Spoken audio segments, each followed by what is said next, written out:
Mm-hmm.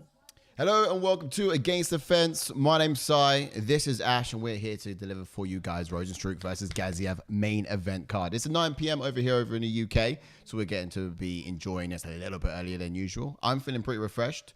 Could probably feel like getting some fizzies out or a beer out or something like that. What about you, Ash? How you getting on? Yes, doing fantastic. Not tired as always. And like you said, whack out the beers, lads. Yeah. This is Against the Fence, so welcome to the channel. You know the drill. Do not watch alone, watch along. If you guys are joining the next day, use the chapters below to relive the experience as well. Just skip to the fights you're excited about watching the most and watch it with community. And if you are here right now, give us some emojis, jump in the chat, let yourselves be heard, let us know about it. It's so good to see you guys. Hope you had a good week. So a quick one on this card, right? What would you initially have ranked it out of 10? Rozenstruik versus Gaziev. You know, this newcomer. The card or the main event? The card. The card. To be fair, like the card isn't actually that bad. Like there's some good fights on there. Obviously Umar. Everyone's excited to see Umar. Yep.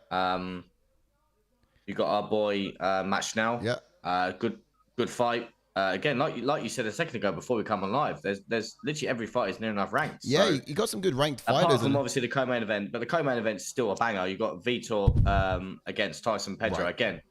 Yeah, great fight. Let's look at this, right? You're absolutely right, because of course the way it is the ranked fighters. The last event we did, fight night event, only had like 1 or 2 ranked fighters on it, but this has got like at least 3 to 4 ranked fighters on. So yeah. So look, the fact of the matter is we're talking high caliber fights. It's actually really interesting. Yeah.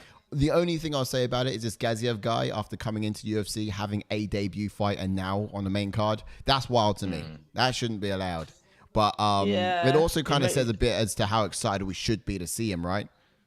Yeah, that's true. He is coming in with some hype. I've seen him on the Dana White Canelo series, doing some tape on him. He's a very big guy as well. So when I saw him next to Rozenstruik, he is a very big guy. So it's going to be an interesting that fight.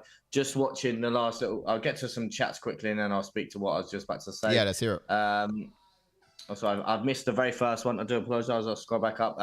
Breezy's in the chat. Welcome up, Breezy. Welcome in, Breezy. Hopefully that popped up to this time. Hello. Yeah, it has. Yeah, indeed. Just showing. I'm rocking it from my end. Just saying about how about the Oliveira KO that happened just earlier that we were just talking about. So, what a KO that was, buddy. Psycho Paul's in the chat. Welcome in, Psycho Paul. Yes, Psycho Paul. Place to be. Thanks for coming. Thanks for swinging by, man. Thanks for swinging by. He's just added to what I was going to say about Pickett versus Andre. It's like watching 2 drunk uncles fight. That's quality. Yes, Shango V. I've been speaking to Shango V all evening. Welcome. Yes, Shango V. What's up? Hope you're doing well. He agrees with Psycho Paul's comment. Says how Pickett was an extreme underdog is beyond me. Watching Andres label on him. Yeah, to be fair though, Jamie Pickett actually hurt Eric Anders in the very first round, so that was a worrying moment probably for Eric Anders. But anyway, I will keep scrolling. Welcome in, Wales. Everyone's yes, Wales. What's up, man? What's up? Well, buddy? Good to see you, man. Good to see you. Everyone's just saying hello to everyone, and should we get into this fight card? Yeah, let's have a look at the fight card real quick and see what we do with. Oh, pardon me. So there's a fight card for today, this week's event. I might have to turn the TV down. It's a bit loud on my end. But quickly run through, Ash. I'll quickly whack my TV down a couple of decibels. And let us good know good old 2 points for Mr. Me, because I put decision for Eric Anders. Lovely jubbly. Let's go. Wait, did you get it just now? Yeah, oh, sorry, my head. Oh, yeah, you must be. Yeah, I've only just got it. That was obvious. If you were watching the fight, I thought we were quite close. You're quite ahead. All right, let me go turn this down a bit.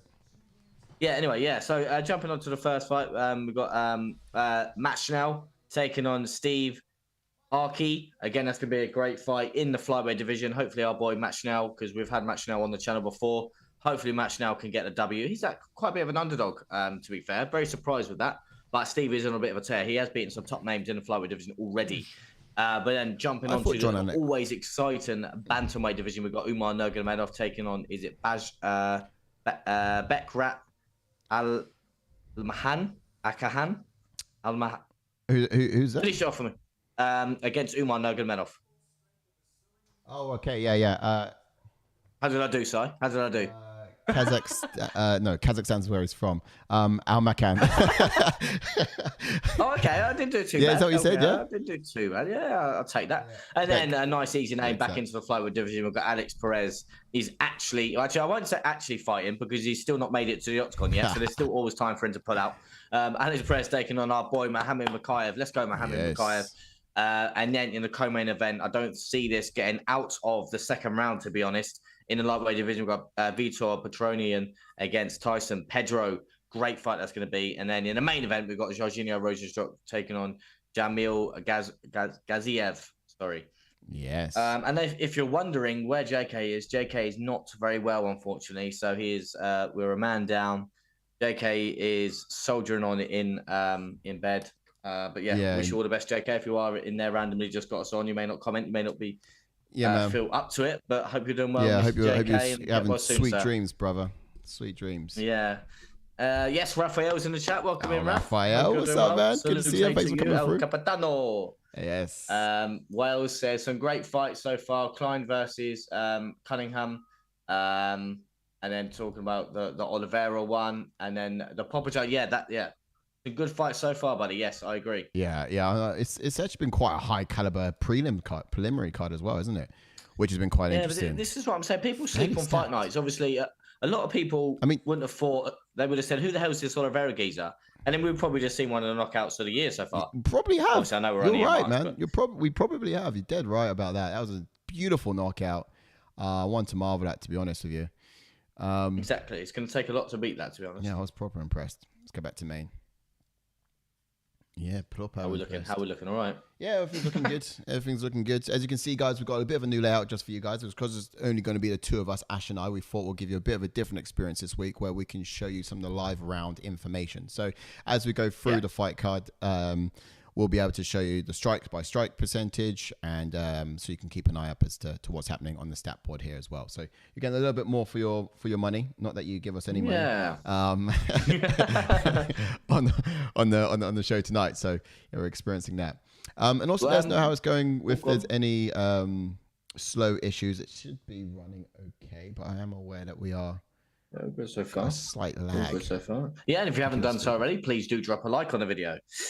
Indeed. You legends. And then also, what I was going to say is, what do you think is going to be fight tonight? Oh, good question. Just having a look, scrolling through the fighters here now. I reckon Umar always brings a banger, although I think he goes to a lot of decisions in theory. It might even be the co-main, you know. I wouldn't. Yeah, I think a co-main. I wouldn't say it would be the main, but it could be Vitor versus Tyson, potentially. Both of which have fought our boy Modestus. Bugauskas, who's wishing he this is what I'm saying. This is what I've been saying as well. Like it's the MMA triangle, because you've got Vitor that's knocked out Modestus, unfortunately, but then you've got Modestus that has beaten Tyson Pedro. Yeah. So you know what I mean. Tyson Pedro is going to get the win. You know what I mean? MMA triangle. You reckon so? I reckon Vitor might get a win. Yeah, I'm not sure. It's gonna be a good one. Shango V says this was meant to be in Saudi Arabia as a big event, so it's a belter for the Apex, and it's nine fans watching live. Yeah, that's quite funny. Yeah, exactly. That's quite funny. Yeah, I mean, you're right. It's something that's got rescheduled and moved about a little bit. The main card didn't really blow my socks off. The main event, being Rozenstruik versus Gaziev, but everything else on it, it's just like, I love to see Schnell back. That's exciting. Yeah. Alex Perez, it's been 2 years since we've seen him grace the canvas. And then of course Petrino and Pedro. These guys do bring a lot. And of course I just missed Mohamed Mokaev, our boy, who we do love as well. To see step in the octagon every single time.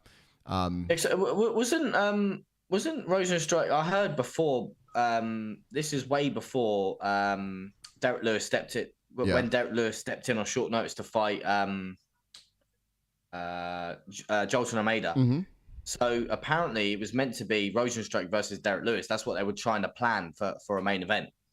But then obviously Derek Lewis stepped up to fight Almeida on short notice. So I'd have definitely preferred Derek Lewis versus Rozenstruik. That would have been a great fight. That would have been cool. That would have been cool. We've been calling for that fight for the last year and a bit, to be honest, mate. Yeah, it should have been. But although I thought that was him and Almeida was ages ago. He has enough time to turn that around and get in there, innit? He could have come in.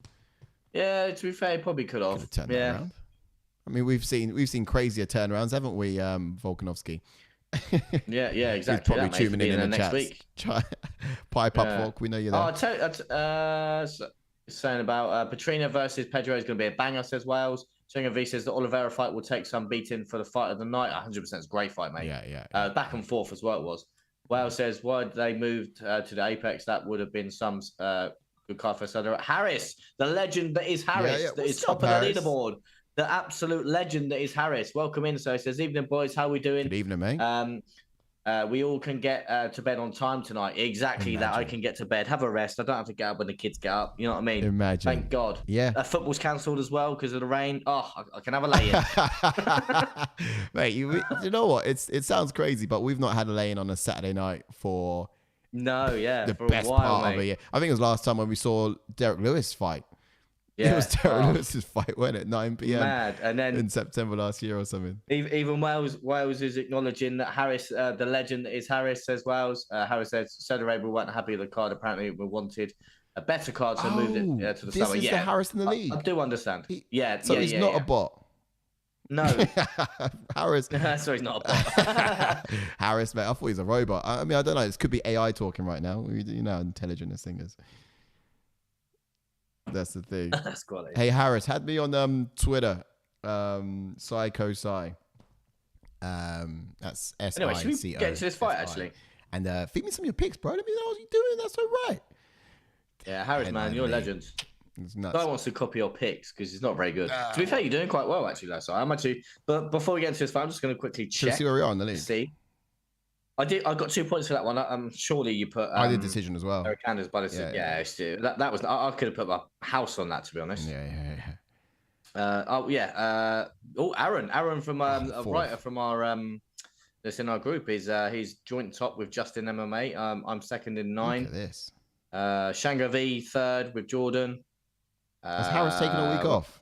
Harris has taken. Yeah, Harris. No, he's joint. He's joint 5th. Oh, is he? Joint 5th. But yeah, exactly that. Have you taken a week off, mate? Yeah, don't forget to drop a like on the video. We're about to get to break down our 2 last comments. Shango V says, Wales, I think it was to do with other events that were supposed to happen tonight. Wasn't it the Fury versus Usyk originally? So a week before 299, the card wasn't good enough for them. That's very true. And the UFC like to sort of plan things around other events. I do get that. That's very true. Anyway, let's break this down. The fight. I'm guessing you've got the fighters up for the first one match now. Just about to get to it now. Let's have a look. So we've got. He's bald again, isn't he, Schnell? He still hasn't got his hair back. Is he really? Right, just quickly before I do, because Shameless Blockhead just jumped in. Welcome in, Brother B. Welcome in. Don't forget to drop a like on the video, sir. Hope you're doing well, mate. Dropping by. Let's jump into Steve. Go on. Tell me about Steve. What we got? I'll tell you about Steve. Steve the Pirate. He's got a pro record of 11 wins with 1 loss, with 1 KO and 6 submissions, and he does have 5 first-round finishes. And his UFC record is 2 wins and 0 losses. And he made his UFC debut in 2023. He currently is on a 10-fight win streak, and he has never been KO'd or submitted. Yep. Now this is the Steve Erceg. Now he's an orthodox fighter. Looks like a supply teacher, to be honest, but this guy can fight. Yeah, exactly. He's got one of those faces, doesn't he? Yeah. Textbook, sharp striker, very composed, very patient. He sits. Textbooks. Yeah, do you know what I mean? Pun not intended, but that was a good one, Ash. I like that. He picked up for that quick. Look, he sits to the outside of the range, kind of poking his opponents with 40% power, just kind of tease out those counters and identify those weaknesses before he can really make his reads and sit down on something. But he fights long. He's deploying those mainly long-range weapons, and he's leaning back just out of range to avoid the counters. So he's got really good fight IQ, enough to make the intelligent reads that he needs to make. And then he's so he's very good at checking those leg kicks as well. He often lifts that front leg up ready to block them. But if he's not fighting at a distance, then he'll be kind of all the way in, using that kind of physically tall attributes to pin you against the cage and initiate that wrestling. Well, no, he's not bald. He's got hair. No, this anyway, is jumping Steve. on to Matt Schnell's coming out. Oh, I see. Oh yeah, you're right. He has got hair back. Yeah. Jumping on to match now, he's got a pro record of 16 wins with 7 losses, with 2 KOs and 9 submissions, and he does have 9 first-round finishes. He has a UFC record of 6 wins and 5 losses, and he made his UFC debut in 2016. Wow. Yeah, 2016. Oh, all right. Bit on Schnell. Look, he's an orthodox fighter, black belt in karate, purple belt in Brazilian jiu-jitsu. He's well-rounded, to be honest. He's a talented athlete who usually makes his money on the ground, but in his last few fights, he's shown us his proficient stand-up ability as well. He moves quite wisely. He's got the shades of Izzy Adesanya, as what I'd often say, in terms of the way he shifts his head off the center line left to right and shifts his weights between his feet. But, obviously he's kind of anticipating that slip, although his reflexes aren't quite as sharp. That's probably one thing I'd say that's massively different about it. Like fast hands otherwise, and he throws a lot of combinations, but he's kind of got this patient approach, and he doesn't really rush forwards too much off either. Yeah. He used to, but I guess he's learned his lesson from that. He's looking to fight more of a composed fights. Yeah, indeed. So get to a couple of chats before we get into expectations. Wells says, said that was right to what Shangavi said about the card earlier. Everyone welcome in. Welcome in, Aaron. That was just a guy who was just saying that you were joint top of the league, Aaron, mate. Well done. Nice one. Yeah, Aaron, if you didn't know, Harris, the main leader, is in the chats. So, yeah, you know what I mean? If you want to get any tips, mate, you know what I mean? Wink, wink, nudge, nudge. Shango, welcome in. Aaron, nice one, boys. Oh, look at that. Everyone welcome in, everyone. Look at you, you lovely community. Oh, they're beautiful. Lovely. Beautiful people. Thanks for swapping Wonderful by, guys. people. Thanks for coming in. That's mega. Drop a like before you go. Of course, stick around. First fight on the card, drop a like. That'd be awesome. And we'll give you some live feed stats as this fight goes through as well. So you'll be able to see what's going on here on the main card, strike-wise and all of that good stuff. It's about just coming up. Stay tuned to see how the screen's going to change. Expectations, shall we? Yeah, jumping to Steve Erceg's expectations, though. He came in very measured in his last fight against Mauricio Costa, yeah. But he might want to be prepared for the pressure that Schnell brings. Stay behind his jab, end his combinations with the outside kick, and set up his straight right hand. Mirror Schnell's movement. He's got similar footwork to Mateus Nicolai, who was able to stay calm, land with precision against Schnell. True. Hands, space, pace. Yeah. And pace. Look at that. Hands, space, pace. It sounds like a COVID protocol. I know. That's why I had to pause for a second because I was like, "Woof."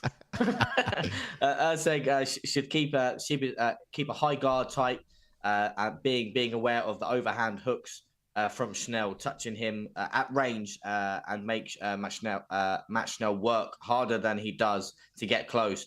Stylistically, his performance against Dvorak could be a carbon copy of this, but yeah, it's kind of like where Dvorak lacked in the scrambles. That's where we will see Schnell excel. Makes him rush. Yeah, exactly. Makes him rush the takedowns. Yeah.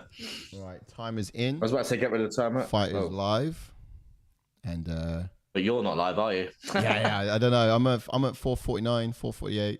450. Oh, nice. Okay. And what? And actually, on what you're watching? Yeah. Or UFC. Yeah, I'm watching UFC, mate. What do you think I'm watching? No, I meant no, because I meant because you got UFC.com. Because UFC.com has the timer. Oh no, it's not timer. It's just got the live stats. Oh, so you need to get the timer up yourself. Then. That I have. Yeah, it's up. Yeah. But yeah, so real quickly then, whilst we're in this little scrap here with Schnell going to the body and working on Erceg, who's trying to tie up those weapons and use that cage, as you said on your side of the break expectations. He's going to use his physical attributes here. But look, I'm expecting that. Well, as we can all see, right, Paul Schnell is a thing of the past. You know, he's looking ahead of this fight. Schnell does need to. Paul Schnell. Schnell. Yeah, Paul Schnell. You said Paul. I thought you said Paul Schnell. No, Bald Schnell. Thing of the past. You know, he's wearing his confidence, wearing his hairline back, which is great. It grows back fantastically. But look, he needs to kind of fake the entry to draw out the strike and then counter with his hooks, I think. And you got the longer weapons on the Erceg side.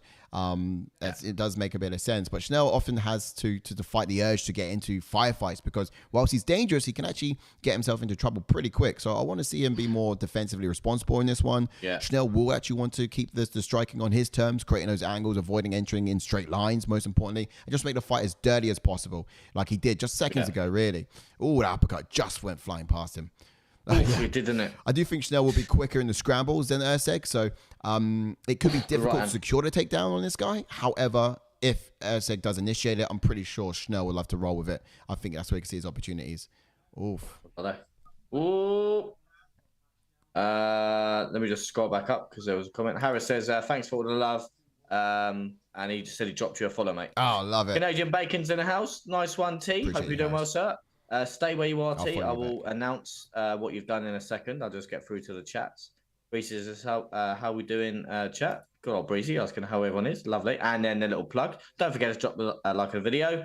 Love that. Again, with regards to the main MMA pick league, the odds for this fight are way overweighted. It's way closer. Yeah, exactly. I thought when I saw the Schnell was a massive, massive underdog, I thought, what on earth is that all about? Yeah, that didn't make sense to me.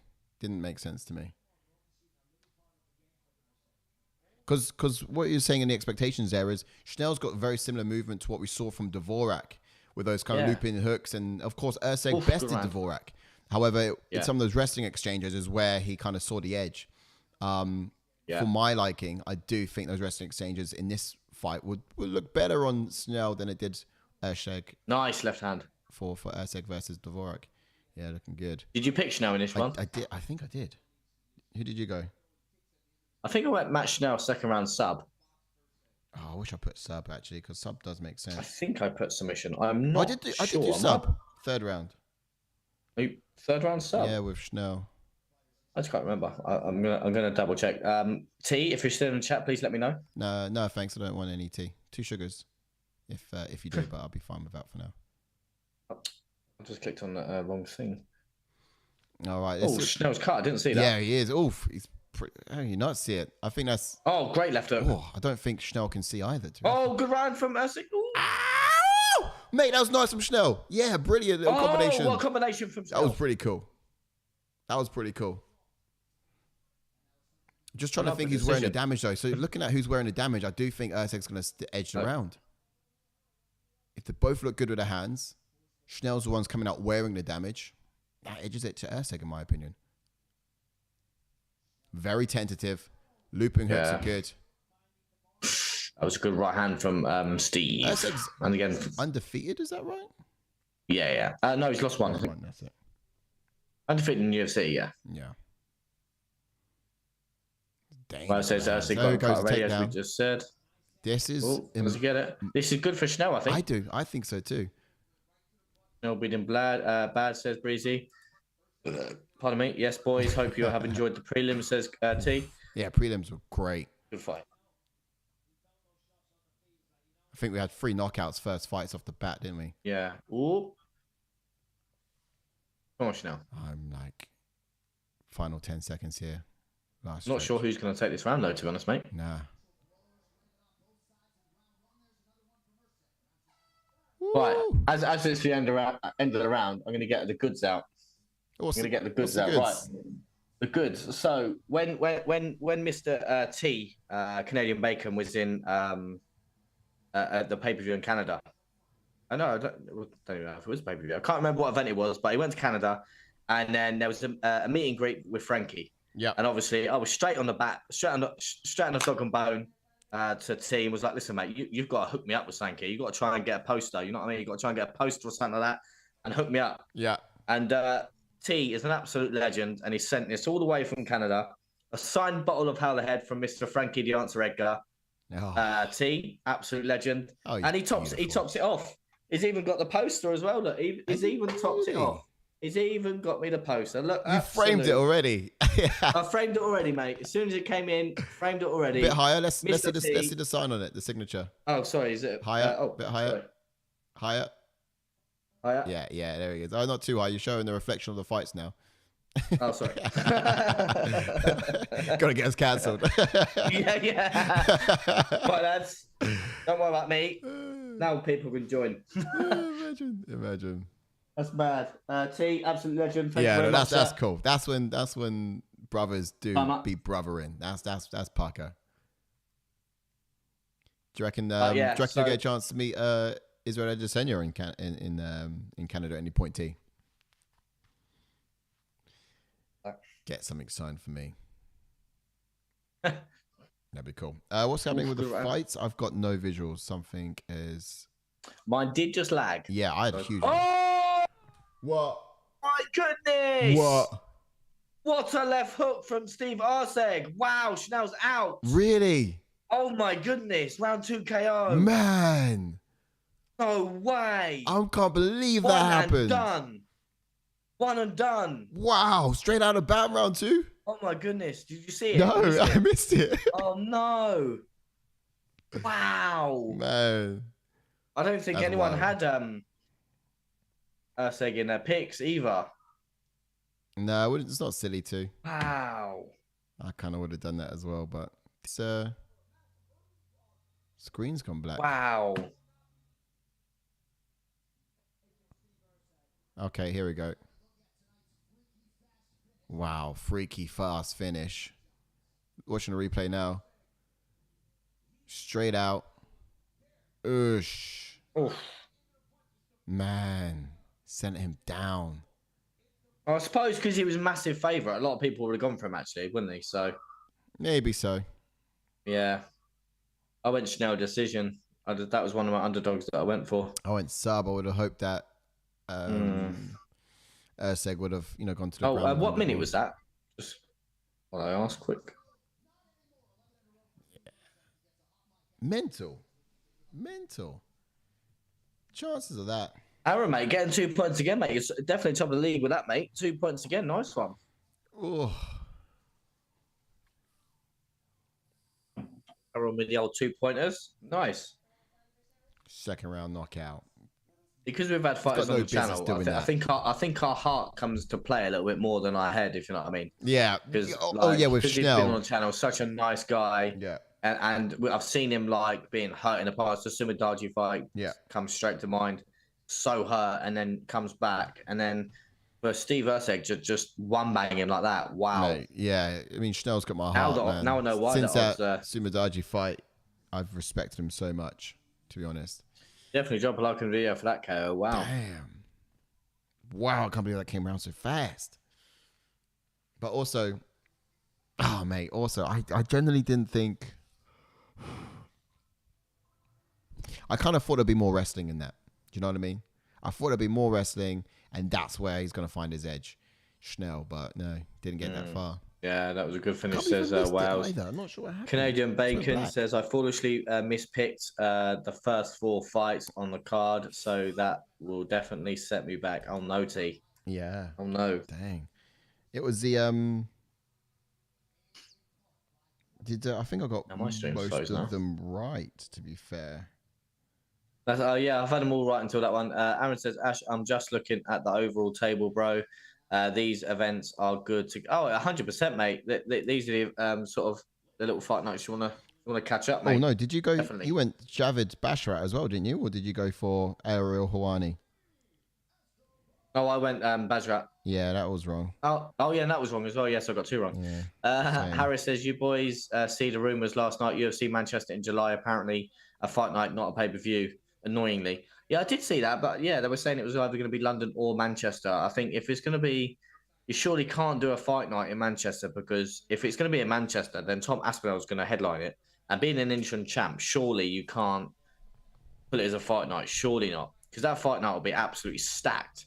Yeah, I'm not entirely sure what they're going to do. Either way, yeah, I think they've got to go somewhere different other than London. I think they've got to wait for a while to let the hype sort of ease off around UFC London. I think go Manchester, and then maybe either later on in the year go London or start next year. Yeah, I reckon they're going to be that's my personal in the UK opinion. and London. That's happening. That's cool. But where that's going to be, I don't know. Yeah. That left hook was nasty. Shango V says Matt just too risky, landed on the way a bit and ate a big shot. Yeah, he did, mate. Yeah. Beastie says, sorry, you've vanished. Oh yeah, it's saying about he's switching between cameras. Look at this. Look at this Erceg I thought he meant he's vanished in the Fight Picks League, but yeah. Who's that? You. Who, me? Oh, yeah, I don't know. Well, it must be like 5th or something now, aren't I? Oh, we've got rankings for this one as well, haven't we? We do. Shall we have a look? Yeah, let's have a little look. The old little flyweight division. Flyweights. I keep thinking they were bantamweights, don't know why. Flyweights. Yeah. Let's have a little look. So you got flyweight division. Steve in at number 12. Where was he? Was 9. Number 9. So he's going to take number 9. But he's already talked about trouble in the top 5. Is he really? He is. He wants to be. Well, he's on a 3-fight win streak now. Does he fight the loser of Mohamed Mokaev and Alex Perez that he's on later tonight? That would make sense, to be fair. I reckon that would be sensible up next. The loser of that fight would be good. He's on a. Has he already fought Mateusz Nikolai? He's on a 10-fight win streak as well, though, and that kind of warrants you some leap. Yeah, look. Yeah, so does he fight someone like Mateusz Nikolai then, who's coming off a loss? So it could kind of make sense because he's got to defend his ranking. I think he either goes because if he's warranted some hype. He's got a 10-fight win streak. He hasn't lost in the UFC yet. Well, definitely with that finish, mate. Yeah, something like that. Top 5 wouldn't make 2, and of course Mateusz Nikolai fought Schnell last as well, didn't he? So yes, and he finished now as well. Yeah. So they're both finished now. Yeah. So obviously, Karp's going to want to fight up on a 4-fight win streak. Agreed with that. He should they should rebook the Kai France fight. And he come out relatively unscathed as well, so they could turn that fight around. I reckon Nikolai will probably be looking for a fight pretty soon.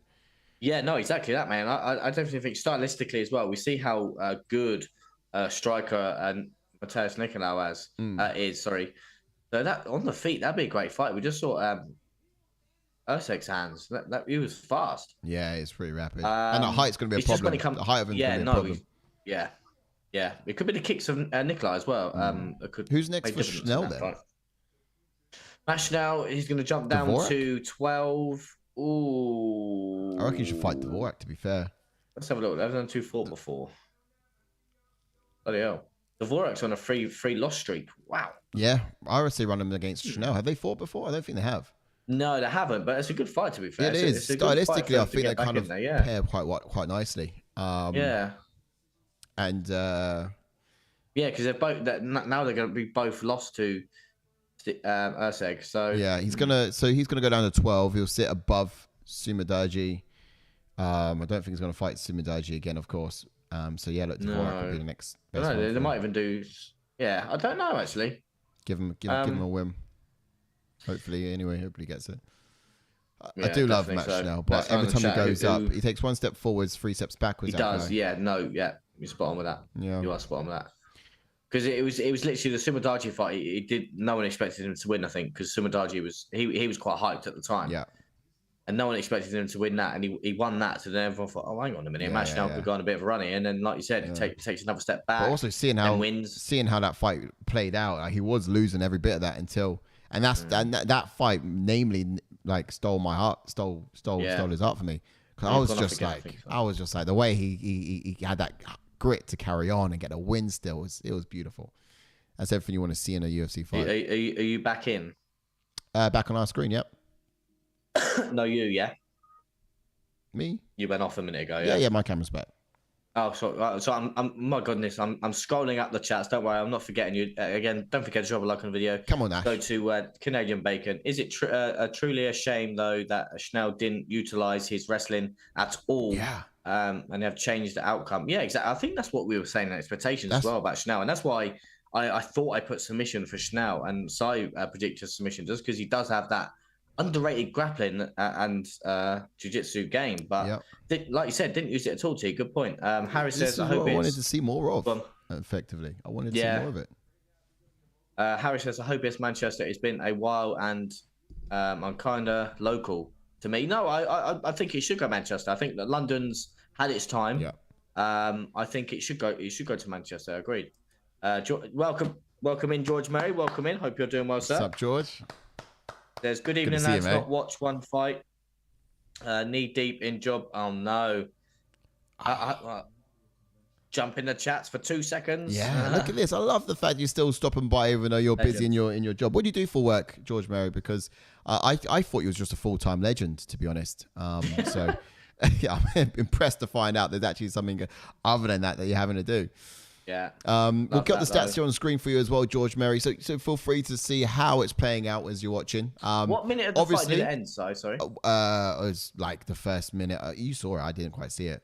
But what I was saying, George, obviously, if your job does involve heavy machinery, I wouldn't recommend you. Yeah, go on. Just maybe put us on the side a little bit. But don't get too distracted too much that you're causing anyone any fatal harm. But look, all the stats and the figures are up on screen for you to see. Oh, it does say here. 26 seconds into the second round. Knockout. Oh, shit. I said over 1.5. Damn. Anyway, your favorite blocker says that was a quick one. Erceg wants to avenge losses to Moreno. Ooh, okay. Breezy says, no, it's me and T leading the bottom, I think. What's that in it? The main leaderboard or the event leaderboard? Well, it says anyone take the risk and pick Bekzat. No, I did not. No, I don't think anyone did actually. To be fair, to beat Umar, that is. Yeah. That'd be a risk. Breezy says just. It looks like MVP's wearing our brand. You know, UG London. Is it? It looks like he's. Oh, it does look. It does look like UG London, doesn't it? That's the brand that sponsors us. He was wearing a KSI top the other day. Oh yeah. Yeah. I'm predicting the future: Mokaev versus Erceg scrap. Ooh, I think if Mokaev wins this though, he could actually. You never know with the hype he could actually fight for the belt. It's been spoken about for a while now about Mokaev fighting for the belt at UFC 301. So you never know. Harry says never pick against Nurmagomedov. Yeah, that's true. Yeah. Well, it says facts. Dewey Makachev is back in the chat. Welcome in. Welcome back. Yes, mate. Welcome in. Hope you're doing well, sir. Hope you're doing well, mate. He says just ordered a calzone time to watch some against the fence. Oh, you legend. Welcome in, sir. Welcome back in. Hope you're doing well. Don't forget to drop a like on the video. He's got a calzone in. Yeah, love that. My goodness, the chats keep going. If Trudeau from Italy was here, he would give you massive respects. Yeah, that's true. Italians love their calzone. Don't feel missed out on getting down the chats. Don't worry. Yeah, exactly that. Oh, sorry. Couple of chats and then we'll get into the next fight. So, Shankovic, is there... I think we should probably make a start real soon, Ash. And yeah, no worries, mate. If there is a Manchester event, Mo will be on that. And if he gets through tonight, uninjured, and talk if he wins tonight, he may push, no doubt, will be Erceg. Maybe. I think he'll definitely try and go for the belt. Yeah, welcome in, Tommy. Welcome in, Tommy. Hope you're doing well, sir. Welcome in, Tommy. Oh, you're the boys. Yes, Tommy. Welcome in, mate. It's good to see you. To see you good. Rice, welcome back in again. That. Welcome in. Mate. Hope you're doing well. I'm coming in. There's Oi, mate. Thank you for the picks. I won 500 on Oliveira. Thanks again, lads. Well, you know me. This is it. Yeah, we're making people. We're making people money. Somehow. We're making you rich. We're making the money. Exactly. Thanks, Joey. He missed a couple of zeros at the end of that. Like, if you guys want to be making your millions, if you want to be making your millions, then this is where you need to be to make your millions. Just like Sadiq, Sadiq Yusuf's breakdowns. That's what we do over here. JK is unwell, unfortunately. He is in bed, not very well. So yeah, we're running the ship, steering the ship. If I've missed a few comments, I do apologize. I will get to some after the little breakdown of this fight. Exactly that. Yeah, we wish him well. Ooh. If you can message him, then feel free to send him some love. He's a couple of doors over from me now, but he's just lying down and getting some rest because he's had a bit of a tough week, and fever is what his portion is at the moment. Sadly. Exact. It's hitting him hard. Anyway, Bekzat, he's got a pro record of 14 wins with 1 loss, with 12 KOs and 1 submission, and he has 7 first-round finishes. As we all know, he's making that all-important UFC debut. Yeah. He's on an 8-fight win streak. Interestingly, he has never been KO'd or submitted. No, not at all. No, he's an orthodox fighter. Very lively kickboxing style. Bounces on his feet, avoiding strikes by springing out of range just in the nick of time. So he's got that kind of quick shuffle ability about him. Look, he's really good at rounding off his punches as well. Like, he does it with combinations, like a kick or a knee to the body as well. Excellent at ducking underneath strikes, grabbing the body lock, forcing opponents to the mat. But he's quick to advance to half guard once he's executed his takedowns. Difficult to deal with the clinch, in the clinch, sorry. But he's really good at reversing positions as well, and just becoming a wet blanket for opponents when against the cage. Yeah, indeed. So jumping on to his opponent then, Umar Nurmagomedov, who's got a pro record of 16 wins with 0 losses, with 2 KOs and 7 submissions. And he does have 5 first-round finishes. And he has a UFC record of 4 wins and 0 losses. And he made his UFC debut in 2021. He also has never been KO'd or submitted. And in that only 4 UFC fights, he has got 2 performance of the night bonuses. Yes, and he is a southpaw fighter. But he does attack orthodox too. Like, he throws his kicks hard and fast. One of the best question marks kicks you'll see in the sport, to be fair. He used that lead leg to teep kick to the body and just make sure he controls the range. His hands as well, they're really good. But his kicks are better, let's be honest. He bounces very light on his toes. He's just out of punching range as well, using his feet to weaken his opponents before finding those takedowns. But his Sambo-style grappling brings a whole world of trouble for his opponents. Like it's with a name of Nurmagomedov, like you've guessed it, like it's a problematic one, and it's just as his wrestling is just as bad as you can probably imagine it would be. He takes away the base of his opponents, and he has that kind of suffocating grip as he positions himself for the submissions as well. Yeah. We've got a little bit of time, so I'll get to some chats quickly. My goodness, all the way up here. What's going on here? Shanghai V, welcome in George. Everyone's welcoming George. This is war, says Julian Makachev. Nice. George, I'm a full-time legend, part-time carpenter. I love it. like the way you switched that around, mate. That's going to be effing banger. MVP versus Kevin Holland. Yeah, they just showed a little preview, didn't they? Bekzat has a good record, but Umar is tough to bet against. And Brother B says 299 is many ways is more exciting than UFC 300. Yes, in a lot of ways, yeah. Rice just giving camaraderie to JK, saying get well soon. Blake G's back in the house. Yes, Blake G, what's up? Hi, welcome in. Hope you're doing well, sir. Good to see you. Thanks for stopping by. Don't forget to drop a like on the video, you legend. And Appreciate then Shanghai V replying to the Brother B saying 298 is a better card, agreed, but 300 is still an amazing card. And I think injuries, fighters saying no to comebacks. Oh, it's not scrolling down here. Hang on. Expectations, please. No. Made it tough to pack more in. It's gone. No, your chat's gone. Yeah, I know. I clicked off it. Right. Anyway, let's get into to expectations for. Who do you want me to start off with? Which one? You pick one. Do Umar. I'll jump into a bit of Umar then. So for Umar, I'm expecting him to control the range by using his jab and a variety of different kicks to the body. The constant stance switch will cause Almakhan. Is it Almakhan? Yeah, Almakhan. Although I think. Did I get it? Yeah. Did I get it right? You got it. Yeah, I'm expecting there's some problems because it's going to be unpredictable, difficult to read, and very essential to closing the distance and landing with his hands. We saw this in the Ronnie Barcelos fight, stepping in with the left knee and then planting it before firing that straight right was devastating. Yeah, it certainly was. Just getting ready with that round timer. We are in. Fight is now live. Stats are there on the screen. And the fighters are up. Okay, cool. So real quickly then, whilst we're looking in the blue corner then, with Almakhan, this is a big debut by all accounts. But this dude's gone from heights to heights in recent competition anyway. Like he's still not seen any sort of a ceiling. He's very similar to Umar in a lot of ways, and I do think he can actually make this fight more competitive than a lot of people think, as we're seeing already here in the round one. His punching speed could be a problem for Umar. Wow. Very quick. Yeah. Oh, Jesus, was that a body kick? I think it was swinging over the right from what I saw the corner of my eye.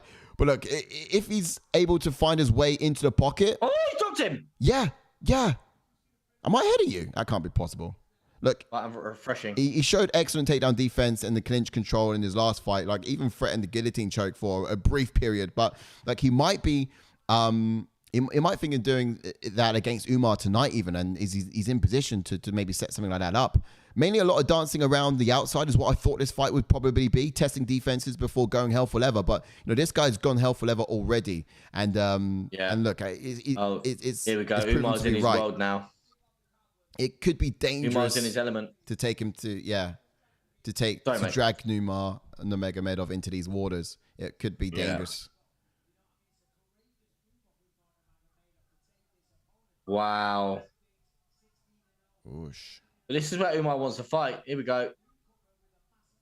Get them hooks in. What time are you on now? 3:11, 3:10. Oh, how's that? 3:09. I refreshed. Oh man, yeah, I'm 3:18, 3:17, 3:16, 3:15, 3:14. He's getting hooks in now. Yeah. Obviously, I'll stay quiet. He's got the back here. Oh, what did I put? I hope. Has he got both hooks in for you? Yeah. Yep. Oh, no, not yet. Now they're in.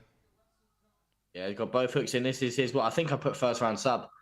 Did you? Come on. I think I put first round sub. I need it. I can't believe I didn't put a sub. I didn't put sub.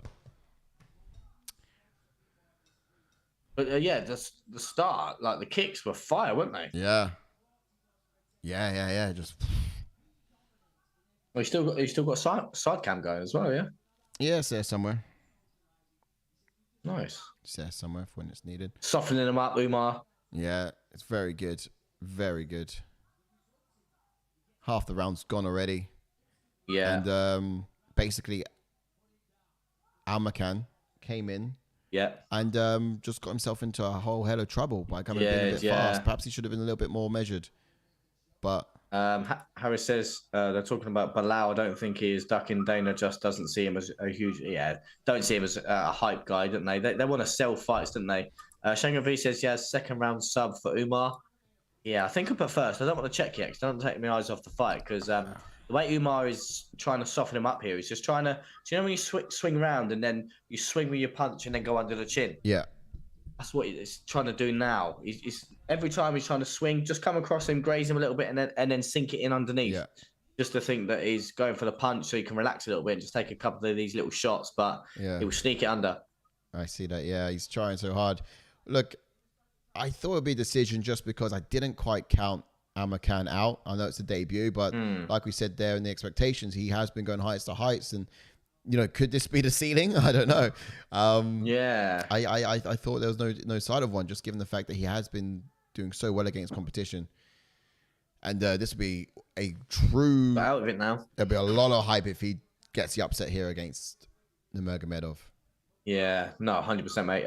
T says, if you're new to the channel, make sure you drop a like on the video and subscribe and join the ATF Nation. Love that, T. Nice little plug there. So, yeah, don't forget to drop a like on the video if you haven't done so already. We are a UFC fan channel where fan opinions matter most, and don't watch the fights alone. Absolutely not. You got some stats here on screen to give you a bit of a feed as to what's going on. As you can see there, that is strike significance and takedowns and knockdowns. It's 1 so far for Almakhan. Knockdown. And significant strikes. You can see how it's just playing out there as well for this current round as we're in it. Now this has happened. Almakhan being on the mat for a full round with someone like Umar, it could be the pressure could get to him into round 2. Or do you reckon he still has that kind of confidence that he had in round number 1, firing them kicks and obviously that overhand right that dropped Umar? I truly believe these Kazakhstanians are built different to a point that emotionally they don't kind of get caught up in these kind of things. They kind of have beast mode and sleep mode, and that's it. So yeah, given that he's not sleeping, I think he's going to go back out with a very similar game plan and just be that brute force that he's always proven to be. So I'm just going to get this out again. Look at that absolute beauty. Signed poster from Frankie Erceg. Tay, you're a legend. Look at that. That is an absolute beauty. Absolute beauty. I'm sleeping with that tonight. Oh, are you really? Yeah. Here we go. That was round 1 stats for you. We're going to get into round 2 shortly. Just waiting for that to come on up. And we shall see shortly. How does your missus feel about you sleeping with Frankie every night? Yeah, she loves it. No, I'm joking. Keeps you away from her. Canadian Bacon says that's right, Shango. He was passed up by 3 others. That's Bilal. If you're just to put some context on it. Exactly, T. Bilal tweeted it, and then Leon posted saying he'd have said yes. That's that's true. You got to give that to Leon. He would have accepted any one of them, even if it was Bilal. We're in. But I'm glad if it would have been like a main event. I'm glad it wasn't Bilal. But but again, we're into round number 2 now, and the fight has started standing. Obviously, like round 1. So, I like every round, to be honest. This is good. No. We're just waiting for the to update here on the screen on this website. And Almakhan hurt him again. Can he?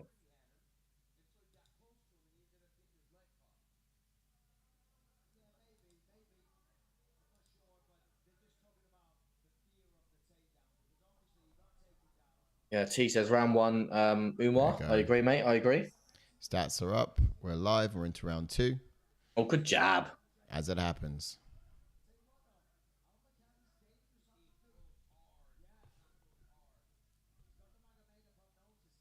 Oh, Nurmagomedov found a target there. Here we go. He's in full guard here now. When are we going to see... now steps over the half guard. When are we going to see Umar really step into competition that's top 5 caliber? No one wants to fight him, though, do they? No one wants to fight him. That's why.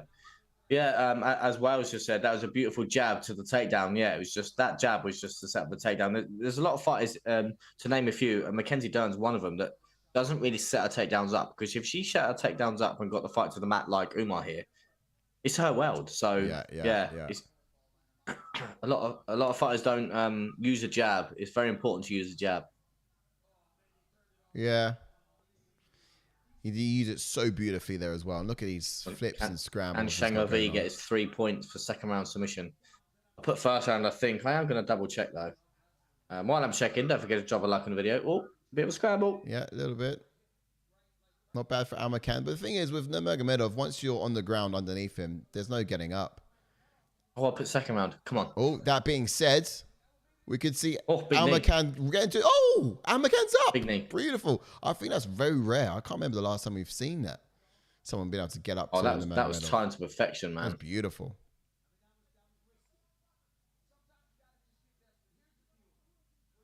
I don't know what I'm doing. I'm watching this fight against Almakhan, and I'm wanting Almakhan to... What? He pinned him. 1, 2, 3. Ding, ding, ding. That is just like it. Yeah, I'm watching this fight, and I'm wanting to see more from Almakhan. I'm supporting the underdog, although I've already picked Nurmagomedov. Yeah, so, I mean, that's wild. I can't believe I'm doing that. So it's crazy how we do that as fighter fans, don't we? Even though like we're so ingrained. Again, if you're wondering why we're saying picked a certain fighter, jump in the description. The Discord's in there, so you get the fights talk always continues even after the fight's finished. Jump in there. And also the Fight Picks League. Yes. So definitely jump in there. It's what we talk about now, where I just said I had Umar second round submission, and a couple of the chat of our fight fan community have also joined it and also talking about Shamil because he put second round submission also. Oh, look him raining down the strikes. Some big shots now. Huge. Some big shots. Ground and pound from the Nurmagomedov. But Almakhan is tough. Proven to be as well. Again. Rinse, repeat. Same takedown advance from the Nurmagomedov. Yeah. Quick jab, shoot in. Now he's taking the back. He's doing it all so easy. And even more easier now as the fight goes long and the fatigue's kicking in. No, exactly that. Jairzinho says Umar wants none of the standoff plays and strengths for the takedowns. Exactly that. Almakhan has great ground defense, says Shamil. But Umar has incredible positioning on the mat. Surprised how difficult he's finding it. Yeah. Oh, the thing is, what Almakhan needs is takedown defense, not so much ground defense. That being said, he's eating a lot there on the ground just in this moment. Oh, he's going to give up his back kick. He's trying to explode. Yeah. Wasting so much energy exploding. He is, yeah. He's defending. He's got survival. I got 40 seconds on mine. What you got? Oh, yeah. 30. Backdoor, maybe? No, not quite.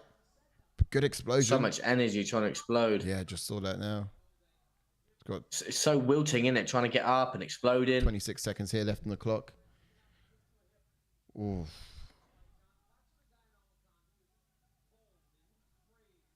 Not bad. Don't think we're going to get a second round submission, Shango. Oh, don't know about that. Look. 10 seconds left. Oh, he's lost that. He could be. Gonna get it. 10 seconds. 6. No, it's not happening. There we go. We're out. Refresh my note. Is that Sorry, I thought that was Islam, but it's the the other one from Bellator. What's that? In the corner of Umar. Oh, I see. Right. So we're now into round 3, the third and final round. That round, a bit of a synopsis on that. It does look like the takedowns is where it really scored big, and of course they were all in advance of 3 takedowns attempts there from the Nurmagomedov, which is wild. Total strikes only 3 in the blue corner. Yeah, look at that. Looking at that, it's all red. Blue corner's getting none. Significant strikes again, just only 3 to 33 from the Nurmagomedov. Wow, yeah. That could potentially be a 10-8. Don't forget to drop a like on the video if you haven't done so already. Looking at that stat page, Ash, would you say 10-8? No. Well, I'll tell you what, actually, yes. I forgot about it nearly ended the fighting full mount with the strikes that he had twice. So, yeah, I would. Yeah. 10-8 for Umar, yeah. Oh, sorry. The chats have gone down. Let me get them back up. Once they come flooding through.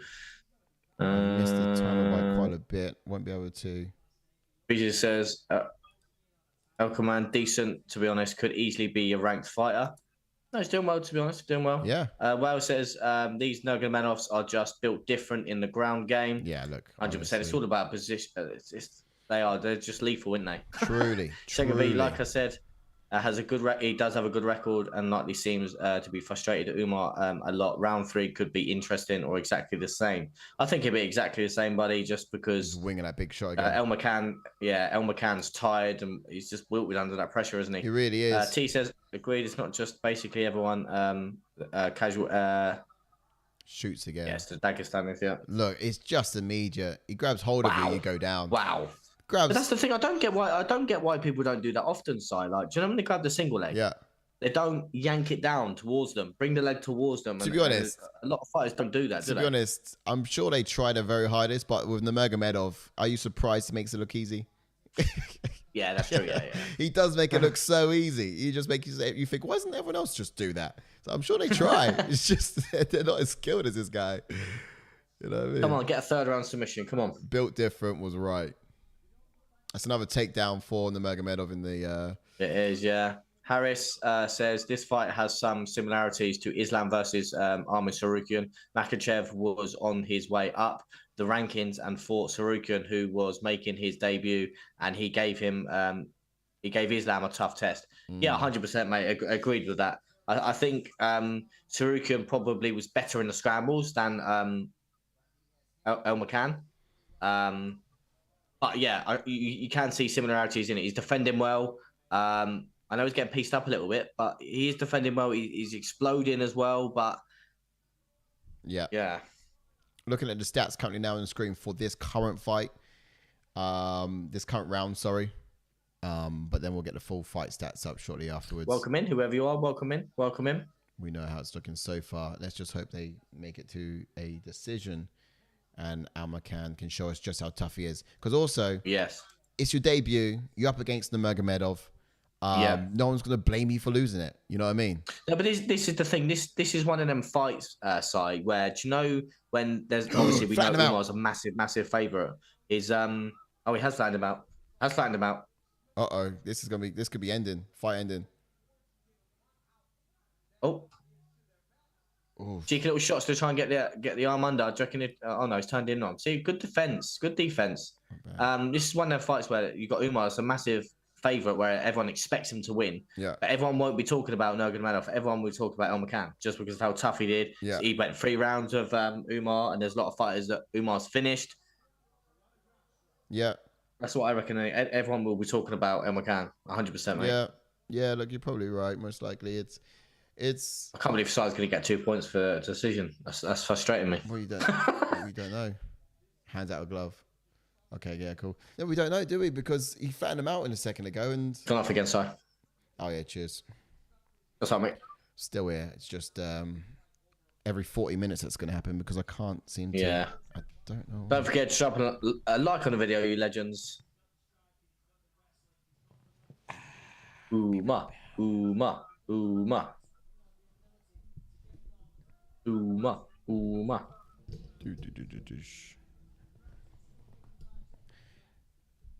Now I am supporting Almakhan. Can I get the finish? No, I am supporting Almakhan. Just survive. Can you get the finish? Just survive.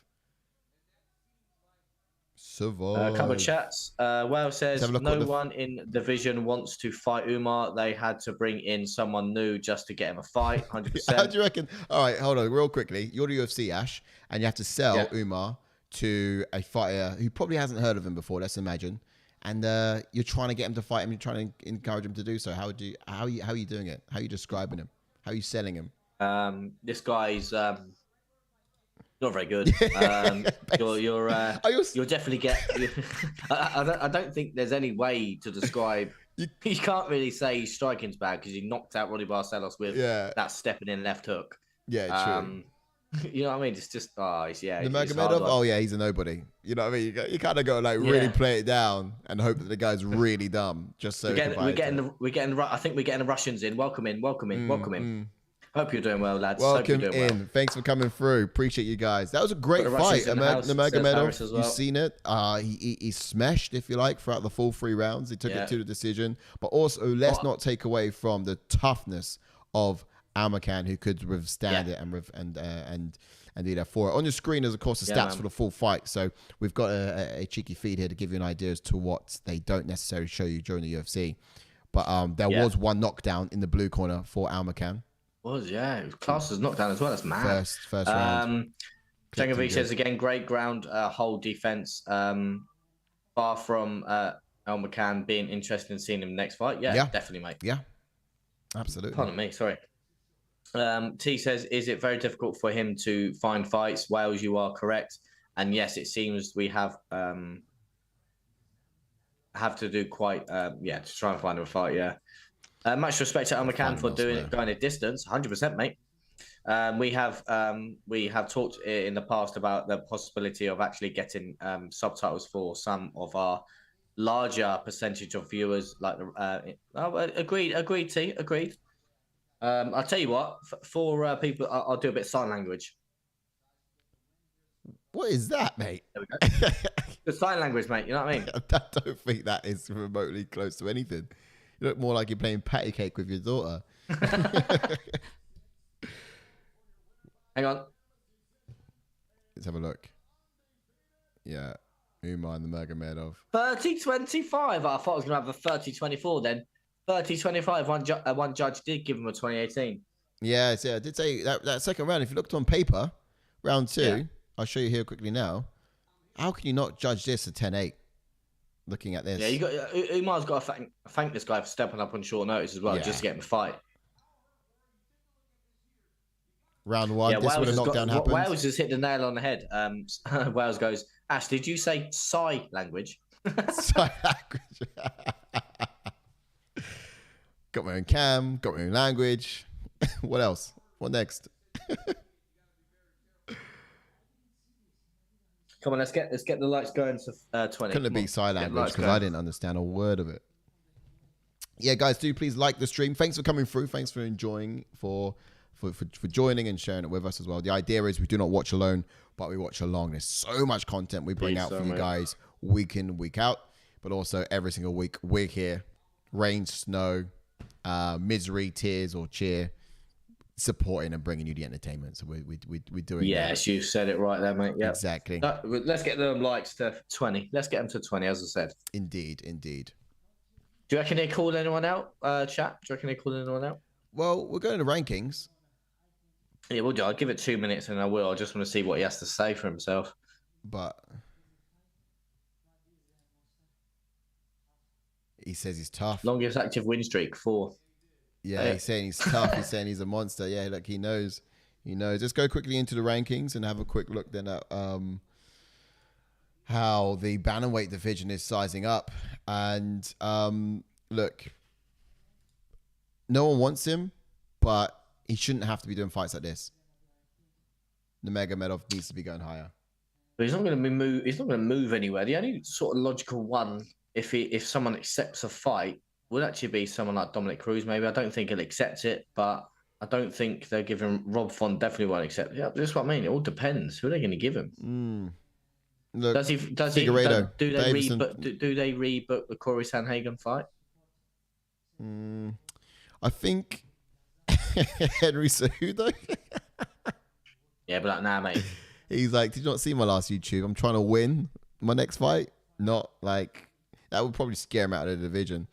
But look, I think if Marlon Vera loses, he just needs to create some hype. He's just not that kind of guy to do it. If he's going to do the honest route, then he's got to go through Martinez at 10. Then he's got to go through someone else. Let's say Vera after, if he loses against Sean O'Malley, maybe has another loss, maybe around that point. Yeah. And then he's knocking on the door of Championship League as well. But to really spring him up, you kind of need a bit of hype to do it. You need some animosity between players in order to do something like that. I'd love him to fight fit to go against Vera, but it's because Vera's animosity and beef with Sean O'Malley. He's getting a red carpet route to champ. So it could be Umar, but he's not the kind of person to give beef to anyone. So yeah, I reckon Martinez, and then I think Vera or Peter Yan would be his entrance to the top 5. Yeah. Should they be losing the next few? I suppose they could give him someone like Rob Font rankings wise, because he's coming off a loss, so I think he would have to defend his ranking instead of trying to go up. So it would kind of make sense to give him that leapfrog into the top 10. Then it's anyone's ball game. But knowing the UFC, they will probably try and push Umar and try and rebook that Corey Sandhagen fight, guaranteed. Yeah. Guaranteed. Yeah, that's really cool as well. Actually, it's a great idea. Because he needs to. He needs to. Like he's been dwindling down in 13. Yeah. He's like the biggest. He's like the biggest overlooked or underrated ranked fighter. You know what I mean? He's ranked 13, but really and truly, he's ranked 4. He's capable of sitting there. It's insane. Okay, so who's next for this new guy coming in? Almakhan. Oh, you'd have to go for a bantamweight that's not sort of ranked. Maybe someone like Adrian Yanez, maybe, who's not ranked. I don't think who else isn't. Yeah, I think perhaps he could probably go against Ronnie Barcelos. Yeah, that could be a good one. You know, I think he's coming off a win the other day, actually. Yeah, and he's unranked as well, so that could probably play out. Yeah. Your boy Ronnie. Yeah, see how Barcelos goes.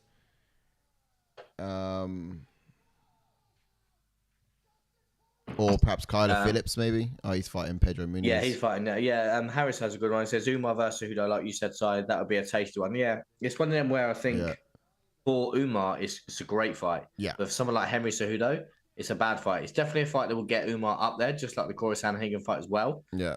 If you But talk about, I don't think he would take that fight. If you talk about booking that fight, then I reckon Cejudo would talk about changing the division. Do you know what I mean? Yeah, but this is what I said to JK as well after the fight. I think obviously Henry Cejudo retired when he should have carried on fighting, but he retired on the top. He retired at the top. Yeah. And I don't think he should have come back. But now he's come back now. He's got 2 losses in a row now. Yeah. And he's basically I don't know if you want to go as far as to string his legacy, but he's getting there to sort of diminishing his resume. It's time. So I think to save his record and his resume and his legacy, I think he should go back down to flyweight, fight someone at flyweight, and just to win another belt and then retire. Just because I think the point of view of you being a bantamweight champion again is out the window. There's too many dogs there now. Yeah. He's kind of got to go back and say, so this was my true division. That's why, give reasons to why he was losing previously. Yeah. Whilst he did at the time take the belt in bantamweight, it was never his home. Yeah, let's take us back then. Take us back. Right. Take us back. I mean, they're just who actually wins out of Dustin Poirier or Saint Denis for you, Si? Oh, it's a tough one because Saint Denis is a monster. He is actually. He really well and truly is. Who wins out of them for me? Saint Denis or Dustin Poirier? That's the question. What are you guys saying in the chat? I want to say Dustin Poirier, but I think the power of Saint Denis is really going to be something. What we've got to remember, guys, is don't forget to drop a like in the video. Yeah, exactly. Finishing rate for Saint Denis is 100%. 100%. Did you hear what I said? Yeah. 100. Yeah, man. 100. George May says, I know it's effective, but does anyone find Islam and Umar's fighting style boring? It works. To be honest, Islam does finish quite a few of his opponents. Or does he not? I'm just trying to think through his resume. So obviously he finished Charles, finished Volkanovski. And to be fair, he had a good fight the first time with Volkanovski. But yeah, what you see is with Nurmagomedov is he leans on his wrestling when he realizes he's up against a tough opponent. Like their styles is if they got like an opponent they're confident with and they're doing good in their hands, they can fight exciting. But the moment when finding adversity or someone who's challenging, they default to a very safe, wrestling style, boring fight, because for them it's like, right, this is now risky. I'm just gonna fight it safe. You might not like it, but I need to get this win, and that's what happens when they fight someone that's really pushes them or give them problems. No, agreed. How it goes depends. When you see them wrestling aggressively, it's good to watch, but when it's passive, that's when it gets boring. No, 100%. But I think I do get where you're coming from, but I think with someone like Umar and Islam, they always look to advance when they're on the mat. They don't just hug you on the mat. They're always looking for the finish. Like Umar trying in the second round and the third round, trying to get the TKO finish, always looking to advance, always looking to get the finish. And that's the same with Islam.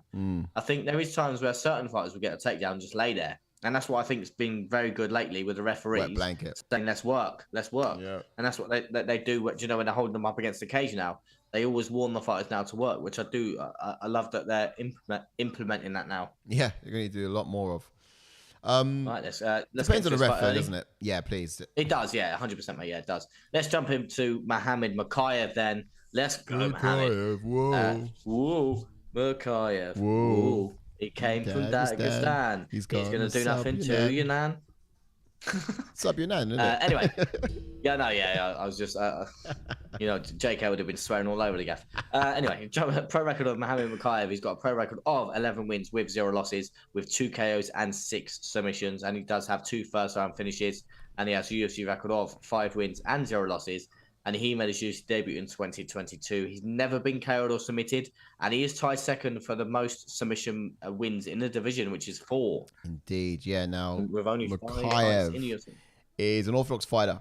He's purple belt in Brazilian Jiu-Jitsu with a submission wrestling background as well. And he's kind of, I guess you could say his striking is quite bullish, like at times. He's very great with his technique, with his kicks to the body as well. He uses his fist to create the smoke screen so he can actually level change and shoot on you to get that takedown. A little bit like what we saw with Nurmagomedov, through that fist and went straight in for that lead leg pull takedown. He's mostly successful with it. You know, the late finishes on his resume is a testament to his durability in the fight as well. But he's shown resilience in the octagon. Like, he's never seen, or I guess we've seen him in some compromising positions on the ground. But he finds a way of coming out on top, and I think that's what's really cool about this guy. Is what we kind of like a lot about him. Yeah, indeed. So, and then jumping on to Alex Perez, then, who has got a pro record of 24 wins with 7 losses, with 5 KOs and 7 submissions, and he does have 11 first-round finishes. And he has a UFC record of 6 wins and 3 losses. And he made his UFC debut in 2017. He's also been on the Dana White Contender Series in 2017 as well. And then also interesting, he has not fought since 2022. No, indeed he has not. Now, look, he's an orthodox fighter. Wrestling was his first kind of art, I guess. But yeah, he used it to kind of put himself into the positions to rain down ground and pound. He leans heavy on his front leg. He comes out of the gate quite fast, controlling the center and just looking to throw down. He loves to beat up his opponent's calf using both of his legs. He can work out both those stances with him. But look, he's really dangerous. Like, he's even stopped people with them as well, like those leg kicks. Quick on the feet, like, he's excellent at pivoting out of danger. He works his way into the pocket, keeps his chin quite low as well and tucked, which is very wise and smart. But he looks to land those heavy hands. He throws them over the top, you see. But like, he's got that Mexican level of grit and determination every time he's out there putting on a fight. Yeah, indeed. So, quick couple of chats. George May says, just being a Russian blanket is not, it's just not exciting, says George Mary. Shankavi says, I get what you're saying, George. Khabib was the same at times, but like Harris says, it depends on the opponents. I think Umar tonight wanted none of Almakhan's hands, so went to the ground. George Mary says, man from Dagestan, and he choked out Yanan. Yeah. Mokaev. Woo. Mokaev. He came from Dagestan. He's going to sub your gran. Mokaev. Woo. Mokaev. Woo. T says last two You comments know and then it. we get into expectations. T says, yes, I am also get what you mean, but to be honest, if his opponent wasn't to complain, he was have been submitted probably. Sorry, too complacent. Sorry, Yeah. they do employ grappling to a masterful level, and personally respect it. Yes. All right, so this is Mokaev's ticket into the big league. You know, Perez's last fight where the what was with the flyweight champions. You know, there was Pantoja. Before that, it was Figueiredo as well. Although it was some time ago, let's be real. So this could probably lay legitimacy to Mokaev's fighting top 3 contenders going forwards potentially. Yeah, definitely. Yeah. So we've always been talking. We wanted to be seeing more of that. So he does have those punishing body. I reckon. Sorry, he's going to be looking to come out here and punish the body using those kicks off of the front leg. If he does land it flush, he can then actually attempt to take Perez down once he planted his leg. But he would actually use the single leg entry to work his way into round to the back, and then from that position, Perez could probably get some kind of PTSD flashbacks, if you like, from what he saw against Pantoja, because that's exactly what he had done.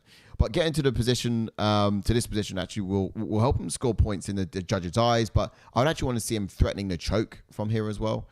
Draw out the dog in Perez effectively, so he can actually get close and wrestle with him, staying one step ahead of him in the scrambles. Those kind of scenarios I think will probably work best for him. On the feet, if it's too clean, Perez could probably look quite good. What do you think? Yeah, but on the flip side, I have them. No, Perez. Oh, no, sorry, Perez. Sorry. On the flip side for Perez, we've questioned Perez's health coming into this fight. He's had a couple of injuries and fight cancellations in the recent years. But if he wants to get past Mokaev, I think he needs to finish him early. Against Pantoja, he came out with the low stance. I'm expecting the same against a skilled wrestler. Do damage on Mokaev's lead calf. Those kicks are one of his best weapons when on the feet. Perez has got some really good chokes in his arsenal. I'd say he's crafty with them as Tim Elliott.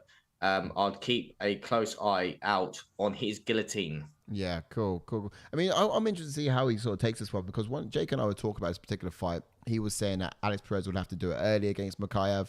I was thinking maybe it'll be a decision long round thing for Perez if it's going to be a win, just because if he denies the takedown time and time again, that's probably what he'll be looking to do. Stay measured and keep a clean fight and keep it standing. If it gets in too much of a scrap, I feel like that's when Mokaev can pick up the advantages and get a takedown. Yeah. So, Jordan was thinking, he needs to go hard, go fast, and get it done. I was thinking he needs to kind of sit back and do the long game, refusing takedowns and touch him throughout the round. Because I feel like Mokaev doesn't lose fights that he takes down, and he takes down everyone in his fights. No, that's very, very true. So a quick couple of it chats. Could go either way, really. But let's see how it works out. George Murray says Perez has had 12 fights booked since 2020 and fought 4 times. With that time away, effective his performance against a savage like Mo. 100%. Will, like you said, will ring rust be a factor into this? Like not being in the octagon for that long. But also some of them reasons are to injury, so they're legitimate reasons. He's been injured.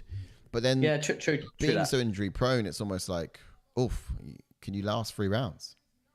Yeah, true. Breezy says, nice of Perez to turn up. Says Breezy. Let's go, Mo says Wales. Definitely there. Canadian Banker says, is the one thing I don't get if Perez has lost 7 fights via submission. Why in God's name with the UFC matchup, Mo, with him for competitive challenge? This guy doesn't even need to give me fights. No, 100%. Like this is why I think it's a funny one. Like you said, like Sai said as well. What, you in the fight already? Yeah, it just started. Is it? I'll refresh mine. Oh, you're behind. How can you be behind? Because every time I click on the chats, it freezes my stream. Oh, of course. That's wild, man. I can't believe you're dealing with that. Okay. I'll get to chats in between rounds. You legends. Yeesh. But yeah, the kicks for Perez is going to be crucial in this, I think. I think I put first or second round sub for Mo. Come on, Mo. Keith Peterson shaking his head as if like that wasn't an eye poke. What are you on about? I would have called it if it was. Man's lying then. Oh, nice uppercut Ooh, there uppercut. from Mokaev. Nice. That looked cool. I think we're in time. That's exciting. Yeah. Oh, nice head kick there. Good stand-up affair here from Mokaev. Oh, he slipped. I could have jumped on that then. Yeah, could have. Didn't though. I think he's got some faith in the hands. Oh, nice. Well, nice little matrix In there. and out like waves on an ocean. Love it. Is that a little cheeky stance switch there from Mokaev? Oh, I'm nervous. I really am. Because the annoying thing is, obviously, I want Mo to win, but I do like Perez.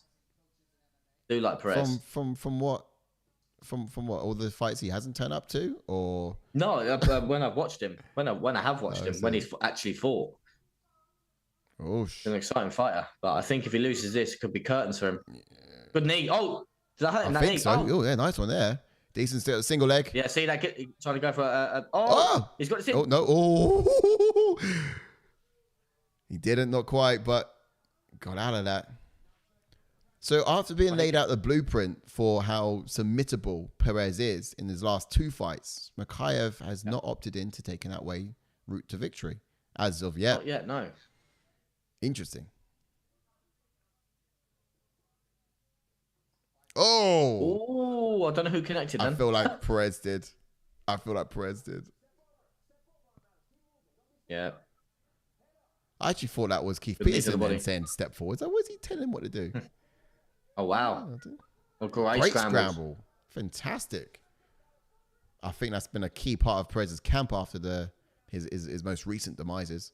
Yeah. His leg kicks from Perez coming out a bit more. Oh, nearly ended up on top then, Perez. Not too bad. So this is good. This is fairly measured. I think this kind of fight style going to decision could look quite good. But again, Mokaev's looked quite good with the hands, even more so than I thought he would. Yeah, he actually has. He's impressed me with his hands because Perez is like, he's got good hands himself and kicks, obviously, like I said a second ago. I think more uppercuts from Perez, from Mokaev will be smart.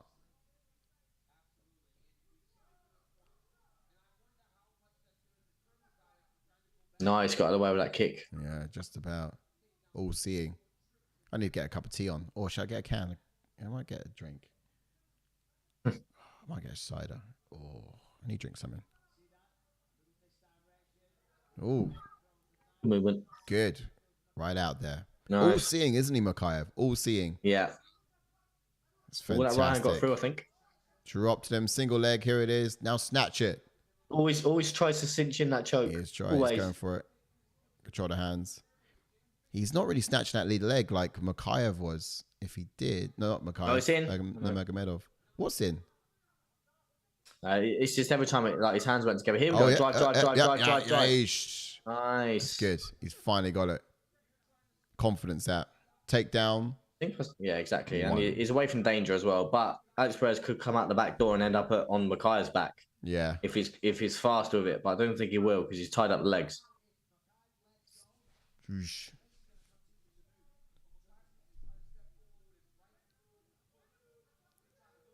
Oh, he's got it back. PTSD. So quick. This is what Jacob was saying in the chats.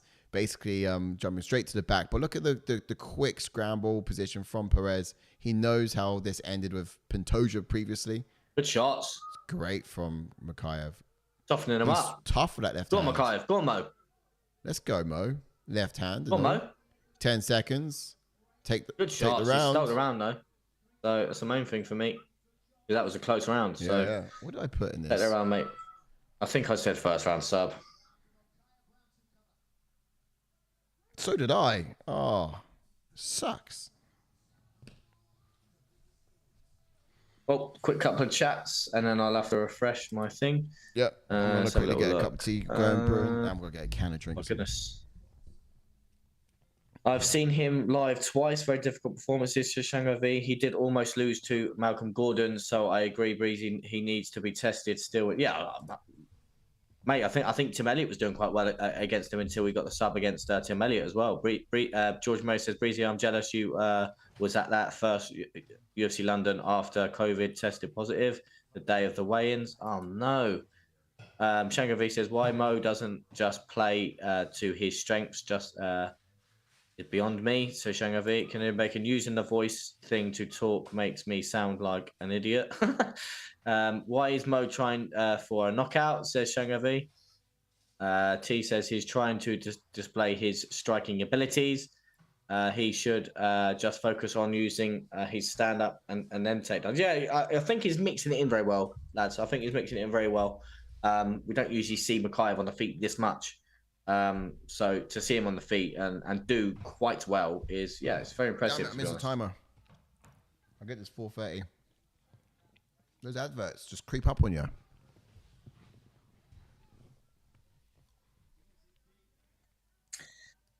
Yeah, I just had to refresh mine because obviously I got to some chats.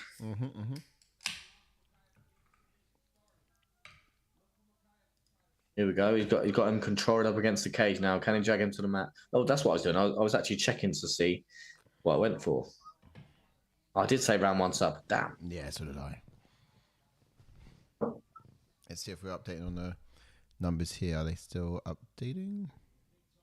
He's dropped down. Well, that was good from Perez to turn in on him. That was nice. Oh, bit of a slip. Oh, and again. Wow. Kicking that lead leg. Would you count that? Let's see if I count it. That wouldn't be a takedown.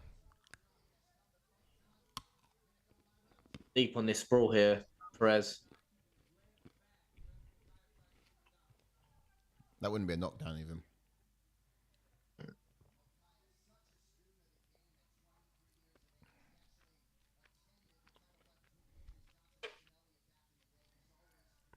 Oh. Oh. Hold that right and drop him. Kinda. Got those legs now. Trying to escape around the back door. Perez doing the right thing. Don't grab the fence though. This is good from Mokaev. Get those. Done He has so to get those legs. Hands are together now. Get those Drag legs. him away from the fence. That's it, drag him away. Oh, so close to getting on the back. Fair play to Perez getting back to his feet so quickly. Button hands doing the right thing. There he goes. Broke the grip already. Now he's going to turn it in on him. Perez is going to turn in on him.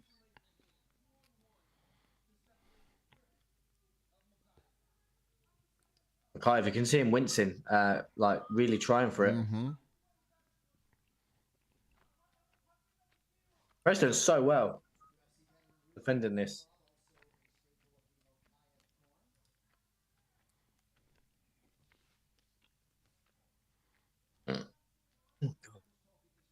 Mokaev, whoa, Mokaev, whoa. He came from Dagestan. He's gonna sub be grand. Mokaev. Let's see him sub Perez first. Perez could get the sub on him. He's got his choke in. He has. It looks tough. He got this choke in. Oh my goodness. No, he's got it. He's changing the grip. He's changing the grip. He's changing the grip. Mokaev is. We've seen him in adversity before that. We've seen him in these tough positions where you think he's surely going to tap, and he's he's come back from it. Yeah, he's caught in a bit of a position here. Hello. Oh, nicely done, Mokaev. Wow. Nicely done. Oh, good elbow. He switches the direction on him. He went back and then went forwards. Really good. These elbows are going to be hard for him, though. Yeah. Very discouraging, aren't they? Yeah, got his head out the other side. That's good. Good knee from Perez.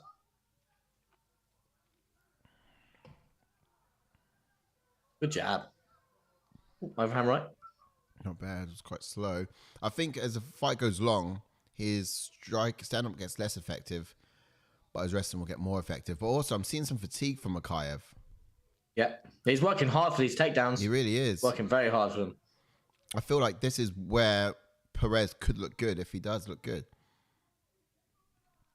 He just kind of got to stay measured and keep defending the takedowns. Get that first round to Mokaev though. Good uppercut. He's getting slower. Yeah. I think he's. I'm not really bothered if you don't win this one. We've still got number 3, but this one's very close. Yeah, exactly.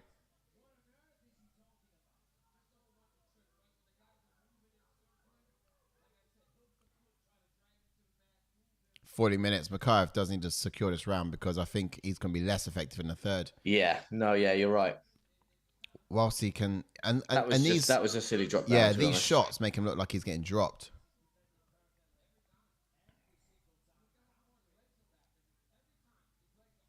I reckon the judges could give it to Perez, annoyingly. They could do. They could do.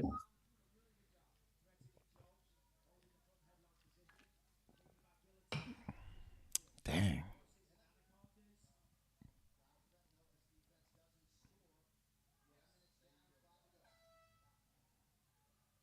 Right. I could probably give that to Perez. What we're going to have to see here now is so look. we're really going to have to see him stepping up.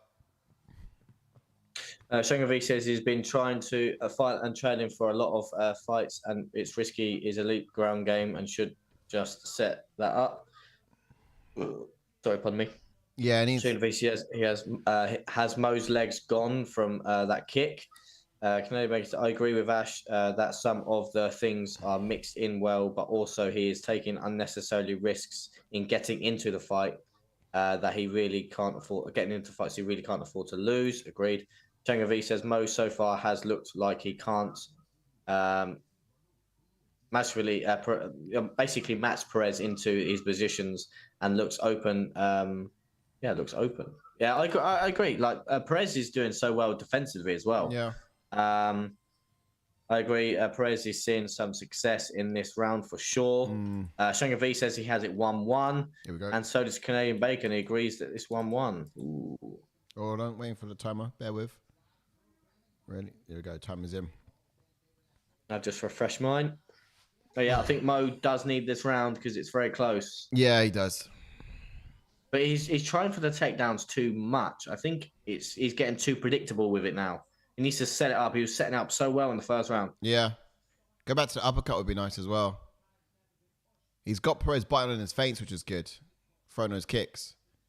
But, yeah, nice uppercut, which is decent. But, yeah, look, Perez is controlling this. He's fully aware. He might be biting on those. Oh.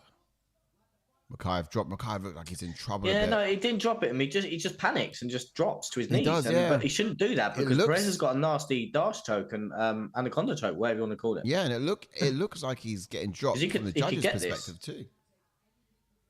Because Perez could get this from here, you know.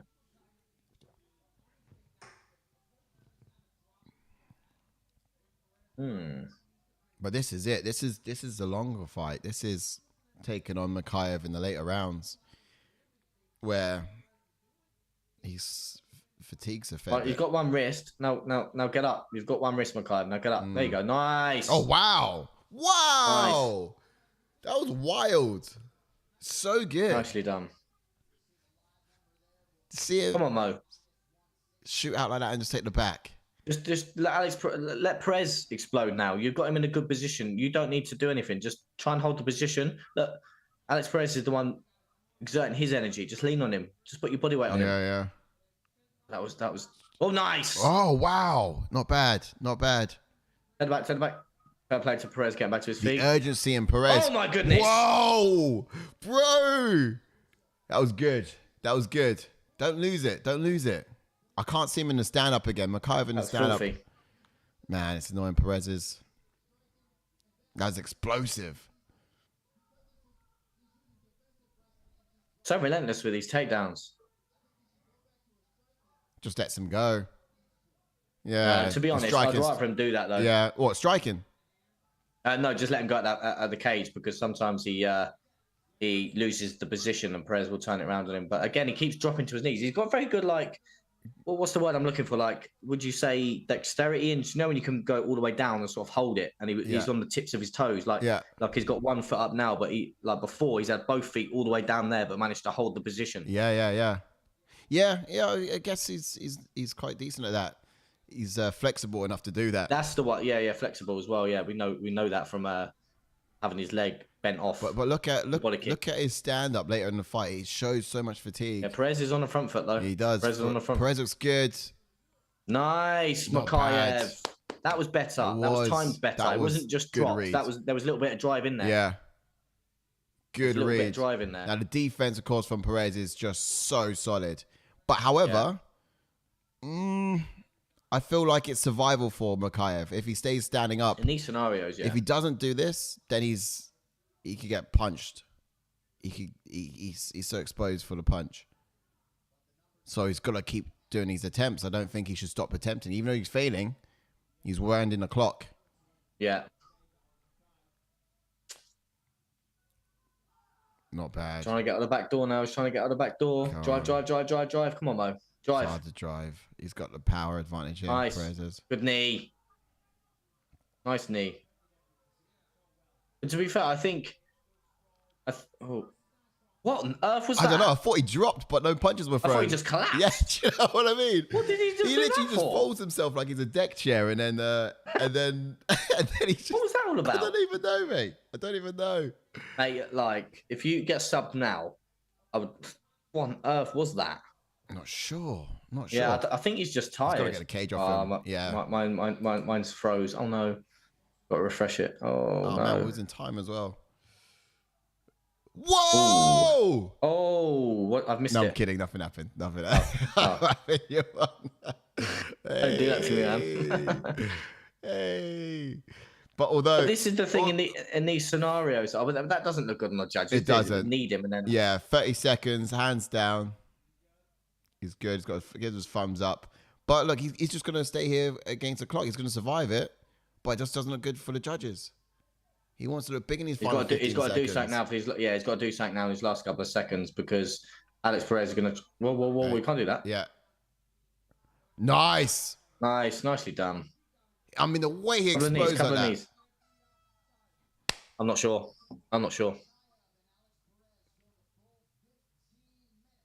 I really don't know who. Cool, mate. I think you should just give it to Mo for that suplex. Yeah, look at that.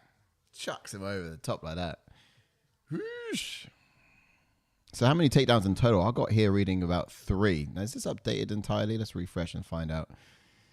Live fight. I'm going to read some chats out. You'll have to stay quiet for me because mine might lag. Where are we? Let's scroll all the way up. Blooming hell. Blooming heck. Yeah, it was 3 takedowns. Blooming heck, lads. It was only 3 takedowns. Was it really? Yeah. Shangavi said again that dropped and open to the lock is mad. Perez will beat him in strikes. Perez all day for me. Ooh, so Shangavi, Kenny Bacon. I agree, he's not looking the best. Oh no. Tuto's in the house. Welcome in, Tuto. Yes, Tuto. Drop a like on the video, please. You're a legend. He says much love and respect to the ATF fam and crew. Yes, Tuto. What's good, man? Grazie. It's good to see you, man. Really good. Really good. Really, really good. We had Harris having a calzone earlier. You'll love that. Yeah. Just checking this out, looking on paper. So Tudo, just for you because you're jumping in, we've got some stats here, live stats from the fights. This is across all 3 rounds, is how it looks. Looking at the strikes, total strikes. It's not too much between it. It is more for Mokaev, apparently. And takedowns, of course, he's got 3 as well. And he's got more significant strikes. So on paper, it looks like yeah, on paper it looks like it should be going for Mokaev. On paper, but we see.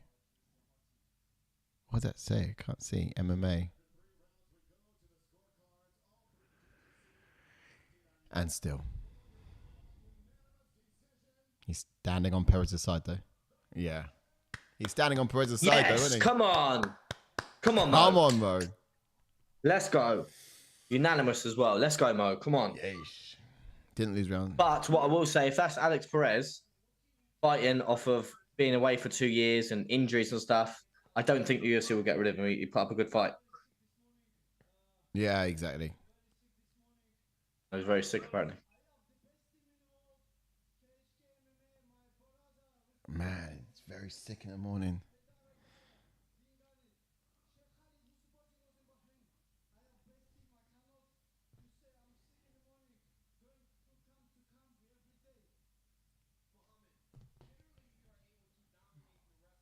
Wild. It's great to see this guy still step up after being ill. There's uppercut. That was in the first round. The uppercut was nice. Head kick was good as well. Defended, but still quite rough. When the hands hits the target. You've gone off again, mate. Oh, yeah. It's quite rough how he, that first round. I just wish you could have that gas tank to do that on all 3.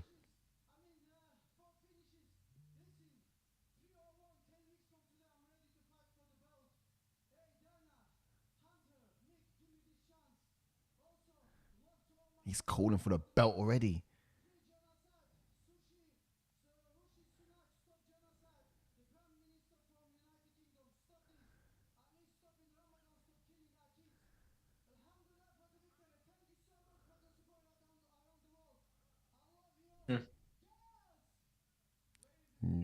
does. Look at this. Yeah. Look at that. Summoned up the strength to get his message out. Stop the genocide. Rishi Sunak, listen up. I don't think Rishi watches this, unfortunately. I can't imagine our Prime Minister. Obviously, I was just going to say what Shango V just said. He says just put up a good fight for being out for 2 years. But the thing is, which I'm going to say to as well, because you've got to go rankings anyway. So I'll let you go there, and then I'll say what I want to say. We're there. Let me clear that. If Mohamed Mokaev struggling to take down someone like Perez, when Perez, as we said at the start of the fight, mate, is kind of been submitted quite a few times, and if Mohamed Mokaev is struggling to take him down, he's definitely going to struggle to take someone like Pantoja down. Yeah, that's going to be mad. I would have thought exactly the same thing. However, just hearing him say that he was ill, maybe. I'm thinking, could that be the reason? The world is his oyster at the moment because the top 6 are not booked. The world is Mohamed Mokaev's oyster, as they say. Yeah. Could he fight Albazi when that fights Pantoja? To be honest, I think Pantoja needs to fight ASAP. The only one that I think should probably fight for the belt would be Albazi because he's on that 6-fight win streak. Yeah. Then you do Brandon Royval versus Mokaev maybe for a number 1 contender. So I don't think you can do Brandon Royval straight away to fight Pantoja coming off that loss because Pantoja's not fought anyone else from that victory against Royval. So yeah, it's a mad one. Yeah, look, Royval's just had a fight against Brandon Moreno, picked up the win. So that's mad. I can't even remember that win. Why can't I remember it? Last week, yeah. Why can't I remember that? Is it just last week? I kind of felt like he lost it, but I picked Moreno. No. Because I picked Moreno, didn't I? Yeah. So I think what they may want to do is do Karp versus Kai France because them two really want to fight. You could do, I think Mateusz Nikolai versus Brandon Moreno makes sense. Then you do Albazi for Pantoja, and then you do Brandon Royval versus Mohamed Mokaev. Whoever wins that fights for the belt next. Yeah, but look, we've already said we wanted to see Steve Erceg up there as well. When we thought someone like Mateusz Nikolai could fight someone like Steve Erceg, who had that win over in the fight. Maybe, that's true. So that kind of wraps up Mateusz Nikolai in terms of also the timeline. Or could he fight Perez now that Perez has lost? Steve Erceg. Oh, Steve Erceg. That is. Yeah, that'll match up too. I don't know if Perez would want that fight. To be fair, he should surely soon be looking on to a win. What's also quite good about that is if you beat Perez, who's beaten Perez? Like champions have beaten Perez. In fact, then Mokaev has done that. As I said earlier, kind of lays legitimacy to him actually claiming some of those top echelon, top ends of the division. Prior to this fight, Perez has only lost to like the champions in recent years anyway, recent as 2 years ago. So yeah, it's if we're going to introduce him up to the top 5, I think Kai Kara France would be silly. I wouldn't mind seeing Mokaev against Kai Kara France. I think that's where it should start for him, and then of course onto the belt. That's another fight that them two probably had a bit of back and forth as well. Yeah, so that could happen. You could even do Mokaev versus Brandon Moreno. You don't know. You never know. Yeah, I think Kai Kara France at the moment, because he lost against Albazi, is now the gatekeeper to the top 3. And then of course, Moreno's just in there to fight someone who can't yet fight the champion, and so they're going to have to go through either 1 or 2 while they're kind of waiting to get that belt. So yeah, let's put Mokaev in against Kai Kara France, and then if he wins that, then he's got to be looking to fight the champion or first place or second place, depending on what's available at that time. Yeah. You're really going to have to assess it. Well, I hope Angus is watching. What a finish, look, from old Tyson Pedro. Pleasure, man. That's the one. And who is next then for Perez, you think? Yeah. You think Steve Erceg's good? Maybe Steve Erceg, or even... Actually, I don't think he wanted to take that fight. I was going to say Tugai and Bekov, but no. Don't want that fight. Maybe Sumadaji, someone like Sumadaji. I know he's coming off a loss. Yeah, or otherwise Tim Elliott, who's coming off the win, for example. Yeah, could be. Alex Perez and Tim Elliott could be a good match, I think. Them two have not fought, no. He did lose against Mokaev last time out. But yeah. Perez has lost 3 in a row now, so I don't know if he will get the chop or fight again. But after that performance, I think they should keep him around because it was a good performance. Yeah. Bearing in mind he was out for 2 years. I think he gave him more trouble than Tim Elliott did. Yeah, no, I agree. Like Yeah. Mokaev, I know Mokaev maybe he was sick. We don't know. Obviously, I know he's saying he was sick, but Yeah. his takedown defense was on point. So yeah. Exactly that. Anyway, let's get into this fight. Yeah. Next one up, I'll indeed. get to a quick couple of chats. Tutor says we hope there ain't any Scots and in the building. We're getting ready for the next Saturday battle. I'll be defensive backup if my name's called. They're going down fast and hard. You could bank on that. I wonder where Angus is. I wonder where Angus is. He's a resident Scotsman at the moment. He's a resident temporary Scotsman because he's currently let's living get up into there. this fight. So I do wonder. Anyway, let's get into this fight. Like I said, I'm just going to refresh mine. But anyway, jumping into Tyson Pedro then, who's got a pro record of 10 wins and 4 losses with 5 KOs and 5 submissions and 10 first-round finishes. Yes, all of his finishes have been in the very first round. So you don't want to blink on this fight. And he made his UFC debut in 2016 also. So, yeah, you don't want to blink for this one. Yes, indeed. Okay, cool. So, this guy's an orthodox fighter, black belt in Japanese jiu-jitsu and Brazilian jiu-jitsu as well.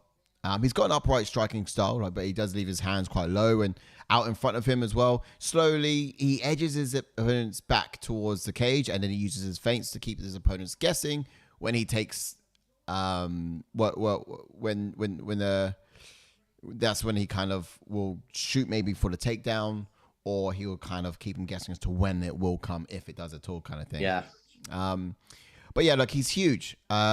He's a huge user of the front kick to the body. He's actually usually patient, but when he sees his opening, that's when he's lightning fast and with his striking as well. So what we could potentially see is a bit of a tentative dance around the outside to find the openings, and then we can really see a battle brawl happen from that point on. Yeah, 100%. And then we jump on to Vitor, who has got a pro record of 10 wins and 0 losses with 7 KOs and 1 submission. And he has 4 first-round finishes.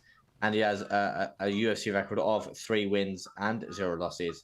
And he made his UFC debut in 2023. He's also been on Dana White Contender Series in 2022. And he has never been KO'd or submitted. Yeah. And of course, Vitor is an orthodox fighter. He's fearless power puncher, loading up on his strikes. He does tend to kind of have a bit of a pick those shots kind of output rather than a high output of power. His boxing fighting style is like with a low guard, similar to what we saw from what I mentioned over there with Pedro. Yeah. But like he yields power in both hands, which is quite remarkable. He can kind of touch you with either of them, and they're quite compromising. When he lets his hands fly, they're like at 60%. He's got some impressive combinations there as well, timing the uppercuts off of the jab and just slipping counters too. But he likes to go first in the striking and particularly dangerous at tagging opponents on their entries too. So he likes to make his reads, see what you're about to do, and then kind of work out how he's going to take it from there. Indeed, so mate. It's just making a walk now.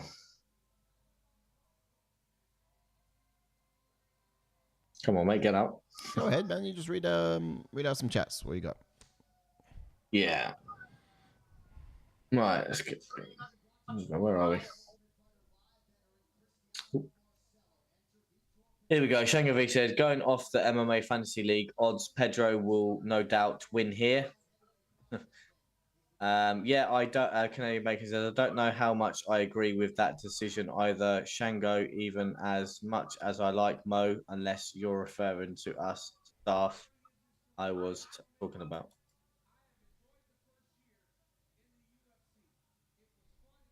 Again, if you have just joined us, don't forget to drop a like on the video. We're a co-main event time. Let's go. Yeah. Some expectations here from the blue corner. I expect Pedro to be faster striker, lead hand outstretched, controlling the guard, and just controlling the distance as well, looking to time his entries. He's probably going to master his calf kicks as well. Like Petrino was able to close his distance and secure the takedown off of Bukowskis' kick. So Pedro will need to use those feints and set him up really good, I think. Yeah. But fast is his jab, and he's going to have to be real fast with it just to kind of take the sting out of those power strikes that Petrino throws. So if he's first of it, then he can probably get to the target a little bit sooner, I think. Dig deep and probably work to reverse positions to the clinch position. Then Petrino engages. then he can probably look to initiate his sort of exchange after that. But he can't let Petrino get the body lock. That's where his takedowns come from. He's going to want to... I think in this fight, the clear advantage, it does come for Pedro in the way of the later round, I guess. As Petrino fatigues and starts to make mistakes, that's probably where he's going to start finding the target a little bit more successfully and probably looking quite good in the judges' eyes. But in order to get there, he is going to have to survive the power first. No, yeah, definitely agreed with that, mate. But for Vitor, though, I expect a very he is very strong and has great exact takedowns. Has very good takedowns. Sorry, I can see him taking a page out of former FEO, former brother Modestas Bukauskas, and do work on the ground. Early on in the Bukauskas fight, he was trying to land the right high kick on the outside. He was patient and very explosive. And will Pedro with the single strikes and exert the combinations will be managed to back up towards the cage. Petrino fights at a very slow pace. He will need to demonstrate his power and earn Pedro's respect if he's going to afford the time and space in this fight. My goodness. Yeah, I think that's probably more in a way of how he touches them at range, right? Keeps it composed. It's not a silly way to go about it, in my opinion. I think it would be smart. Because for a fresh in mind, who we got in this one, chat? I think essentially it's about slowing him down to his pace. I went with Petrino. Yeah, I think a lot of people went Petrino. I did actually go for the underdog in Pedro in this one. You did? I did, yeah. It's not I silly. think, like you said, if Pedro can get out the first round, then that's when it's going to be interesting. But Pedro finishes in the first round. Yeah. But Vitor's powerful in the first round, so that's why it's going to be a good fight. Time is in. Yeah. Don't blink, chat. Don't blink. Don't blink. Whilst I'm not even looking at the bloody screen, give me a second to get the fighters up. Now they're showing. Mine keeps lagging. You might be ahead of me. It keeps lagging. Oh, no. I'll scroll down. We're looking at it now. All right, we're 4 minutes 42, 4 minutes 41, 4 minutes 40. And we're in the first round. And it is tentative for the duration. For a refresh, it keeps lagging. Pedro is actually a bit taller than I thought he was. Mad. Why am I thinking that, though? Who was he in there last against? I think he looked quite small against Modestas. He looked quite small against... I know, yeah, but Pedro was against that Pleasure Man, wasn't he? Or that was that left hook that... no, not Petrino was. Modestas. Wasn't Petrino in the Pleasure Man? Oh, yeah, he's fought him before, yeah. So Pedro's fought him last, though. Oh, okay. Because I can't remember what fight it was in. I thought Pedro looked quite small. But Pedro did fight Modestas last, didn't he? So Modestas could have been quite tall. That one, yeah. Yeah, he looks a little bit bigger than against Petrino. I thought Petrino was taller than this. But leg kicks could be key for Pedro here as well. Why does it keep lagging? Stop lagging. Yeah. 3 minutes 50, 3 minutes 49, 3 minutes 48, 3 minutes 47 here in the first round. And still very tentative in his light heavyweight fights. My God, it's lagging all over the gaff. Pedro is kind of reaching out to try to control that jab hand of Pedro, as he's kind of got it there. Nice kick from Petrino there. Sorry, I got it mixed up. Petrino, he's trying to control the jab hand of Petrino. Good body shot from Petrino. Body shot there from Pedro, not bad. From Petrino, sorry, I keep doing that.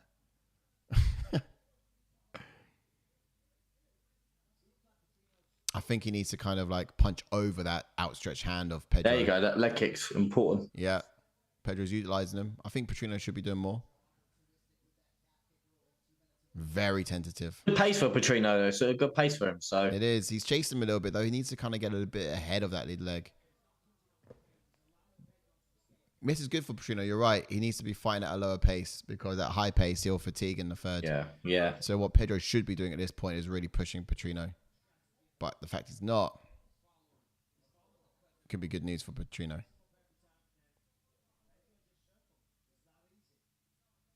Bouncing on his feet there. Yeah, he is, yeah. Is he looking to launch in or is he looking to be aware to get out? That was a fake entry from Pedro. Petrino didn't react. I feel like Pedro's going to now Leg kicks more, Pedro. It's fainting that. We'll get to the chats in a sec. Every time I get them up, it lags on my end, so don't worry. I'm not ignoring you. Sorry. Found the mark there. I mean, this score page I've got up here is very boring. Oh, is it? It's like, I don't think anyone's thrown anything. Has anything been recorded? Let's see. Apparently, the leg kicks from Pedro. 7 strikes to 6. I didn't see them. Where did they happen? Significant strikes, 7 and 6. Where did they happen? Oh, good body kick. Oh, just missed high.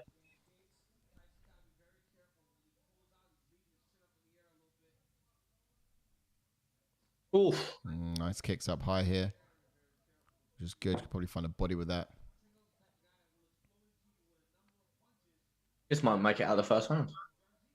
I want to try and jinx it, you see. Well, it might make it out of the first round. Oof. Oh, just missed that left hook. Yeah. Just missed of it. That was that left hook that knocked out our boy Morty. I don't know if it was thrown so hard, though. So heavy.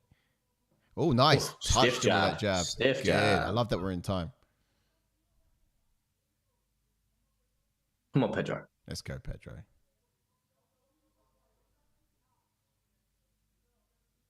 Come on. Reaching out front. Keep. I don't know why. Did I say come on, Pedro or Petrino? I'm on about Petrino, mate. Oh, nice combination there. Nice kick. Body kick and rounded off with a punch to the head. Checked relatively. Pedro's starting to wear some damage now. Oh, another jab. Find it. Good jab again. Petrino.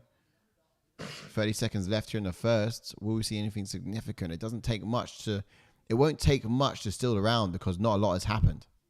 Do you know what I mean? The judges are sitting there waiting for something. Winning the first. Yeah, I'll give you that. I'll say that. Yeah, it is. But Pedro doesn't have to do much in order to steal it because although he's winning, he hasn't done a lot. Not a lot's happened. No, true. So I think the judges are sitting there waiting for something to happen. But because it sits as it sits, Petrino will walk away with the point for that one, I think. But the fight's out the first round, so Pedro's lost. If he wins in the first round. Oh, you think so? No, I reckon second's still good for. But in the third, that's when I'll get real dicey. I reckon I'll get real dicey in the third. Saying that, I reckon I've probably picked him for decision as well. What a muppet. Why did I do said that? second round KO for I was going to say, Pedro. I reckon I would. No, I said first round KO. Damn it. I think I put decision. For Petrino? Yeah, I know. I'm not. We never know. Yeah, but it's just a stupid thing to do. I think in fights like this, where it's destined one. not to go decision, you should get double points or something. yeah. Given the fact it was quite stupid to be a decision in my eyes. Yeah, I might do the chats from my phone.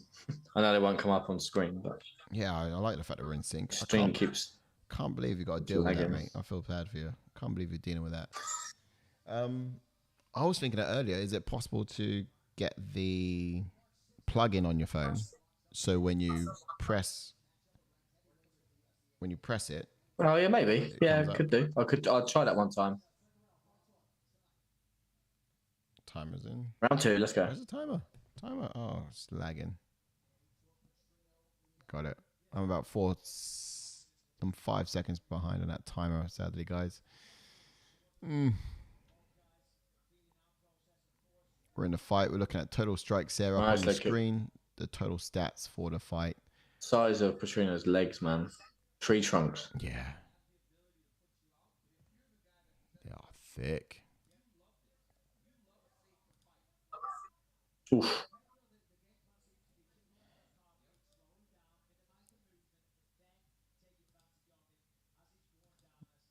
Okay, timer's out. Sorry, guys. We're 4:17, 4:16, 4:15, 4:13, 4:12. If you were synced up from the last round, you'll still be in sync. We're just having some issues here in the lag, which meant we missed it for some strange ass reason. Petrino's got him up against the cage. He's so strong in these scenarios, though. You can just see. Next time a checkpoint is 2:30. Who's this? Pedro? Yeah. No, Petrino is just so strong in these scenarios, but he's just accepting the position at the moment. Probably just resting, to be honest. I see. Yeah. Oof. Oh, he's going to get this as well, I think. Oh, his hands are not together just yet. Not quite. He needs to go higher than low. Catching his breath. Yep. Yep. Something needs to Say happen something. Say something. Needs to explode. I'm giving Needs up to on explode. you. I mean, come on, Mark. Say something. Maybe he is. Tell him to work. I was very delayed. Oh, he's letting him rest. He's being kind. Soft spot.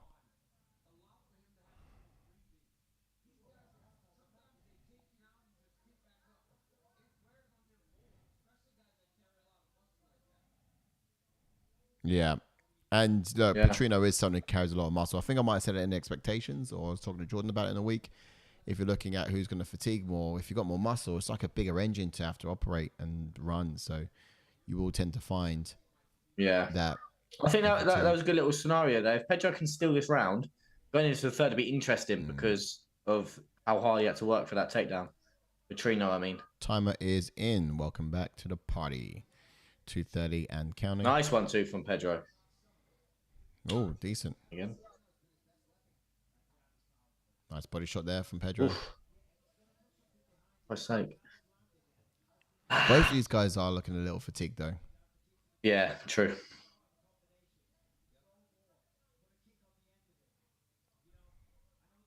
Still bouncing, quite animated on his toes there, Petrino, which is interesting. Nice body kick.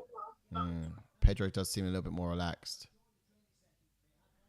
Oh, that was timed. Very well timed. Whoa. He got out of there. Tried finding the back, but it was a bit like, who? Where'd he go? Moving fast, rapid. Let's have a look at the strikes are saying here. 19 and 18. Oh, it's pretty on the nose, man. It's pretty square throughout the fight. This is looking at the full fight, but in round 2 particularly, it is favoring the blue corner. Pedro does look up in this round on paper. But for both these guys, as I just said in the corner, not throwing enough. Here's the full fight stats.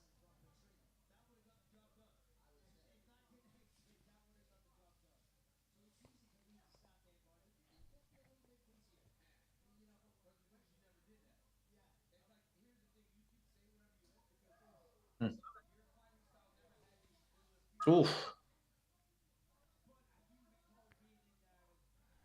Not a lot's happening.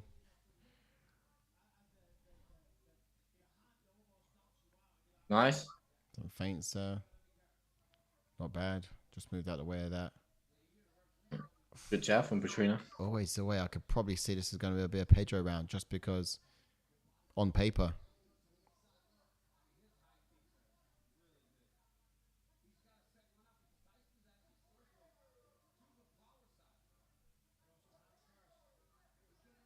Yeah. Needs to steal it. Someone needs to punctuate this.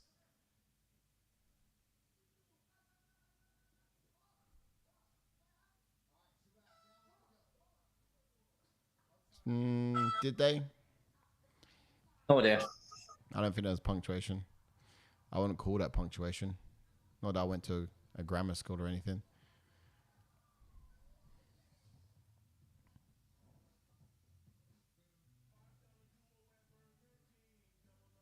Who would have predicted we're going into a third round? That's mental.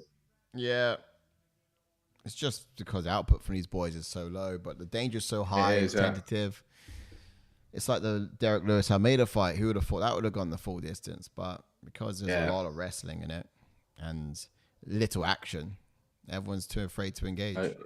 Are you on side cam or are you back now? Are you back? Yeah, I'm on the full frontal force, mate. Canadian Bacon says Petrino round 1. That was full round 1. Wales says the Manchester Derby two-toe. Not expecting much, to be honest. Now, nor my mate.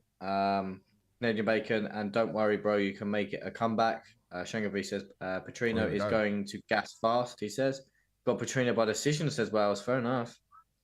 Shangavi, Petrino just looked a bit out of ideas on the feet. And Apex nights can often not play out. Says Shango V. Petrino is looking to be the favorite here. Oh, nice body kick there from Petrino in round 3. He's still looking like, oh, nice jab there from Petrino as well. Found the mark. Now we're in round 3. I think these guys are looking to leave nothing. A little bit ahead of me. No, again, nice right there from Petrino. Am I ahead? You sure? Yeah, I just refreshed mine. 431, 430, 429, 428, 427. What you got? I've just refreshed it, so 422, 420, 420. Sorry, 419, 418, 417, 417. Petrino's looking loosey in this round. He is looking a bit loosey. He's up in the pace. I think he's looking to leave nothing left in the octagon at the end of this 4 minutes. Grappling scenario.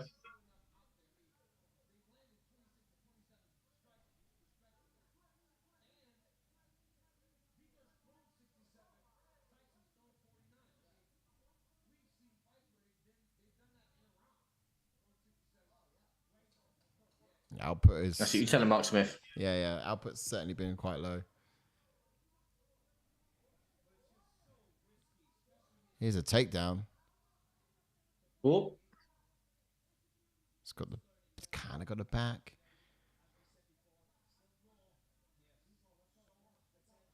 What do you mean, Vitor? Let's go. He's only just got in a position. Yeah. Give him Oh, chance. nice drop. Yeah, you want some action, do you, ref? Yeah, do you know what I mean? How's that? Is that right for you? Kind of waiting for him to move, wasn't he? What'd you say, knockout or sub? I said round 1 knockout for Pedro. Oh, I see.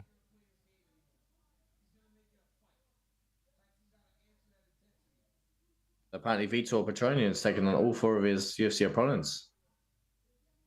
Yeah, he does, doesn't he? Doesn't seem like much of a wrestler. He doesn't really fight as much as a wrestler. He just kind of introduces that dynamic to mitigate the amount of strikes coming his way. You know? If he can control his positions, and great, he can get his hands on his opponents far more than they can get their hands on him.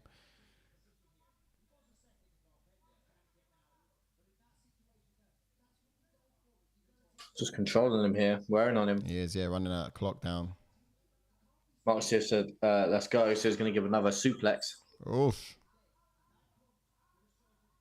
It's uncomfortable for Pedro.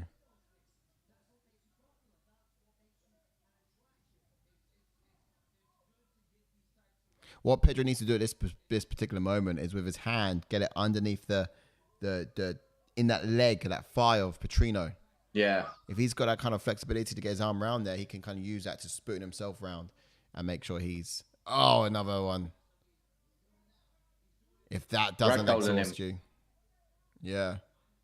But yeah, if he was able to do that, he can kind of like peel himself away from the fence and get it back into the center rock to canvas. Slip out that way. He needs to break the hands though. It's a good job. He's got one hand on one. Yeah. Then he just lets it get back together again. And it's going to be a bit rinse and repeat now till the end, potentially. Yeah. It's a co-main event, but it really hasn't lived up, has it? Hasn't, has it? It's become a bit of a survival matter, and he is in just Pedro's in survival mode right now. Yeah. Petrino could get a finish here. Could in theory. I mean, that's the only thing this needs now. I mean, it's been a very... I wouldn't like it. I want a decision because I'll get more points. But it's been a bit of a boring 2 rounds. Yeah. If we got a finish, it probably might... We expected this to be a fight of the night. Yeah. So did I. I take that right back. Now, this is one of them sort of... Well, I suppose he's trying to look to get his hooks in, I suppose, actually. Tell a lie. Yeah. We've got, what, 35, 34, 33 seconds left here in the third. Oh, no.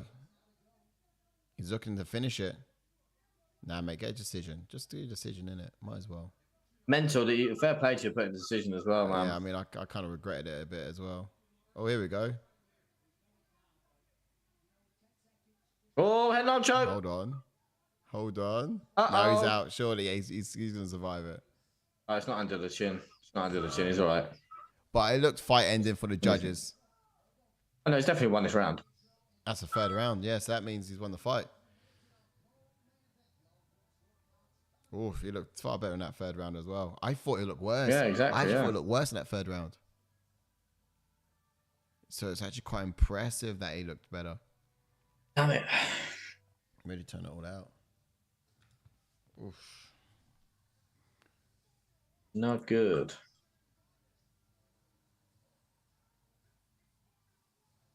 Petrino. Oh, this last fight then, the main event. I reckon that'd also go to decision. I bet not. Imagine. I'll put second round KO. Did you? Yeah.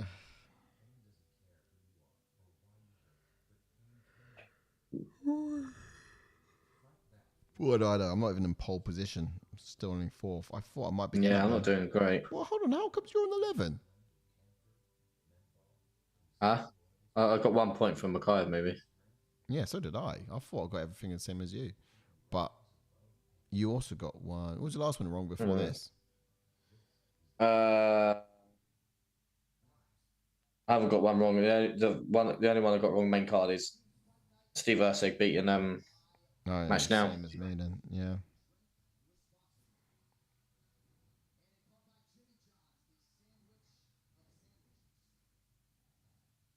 You didn't go Umar decision, did you? No, it says first round sub. Yeah, okay. So I got a point on you on that. It's not enough to close the distance, though, is it?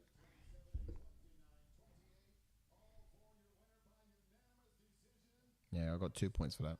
Yeah, Pedro. Vitor Petrino wins that one. Yeah. Cool. So that should send me up by 2. Still not getting threes.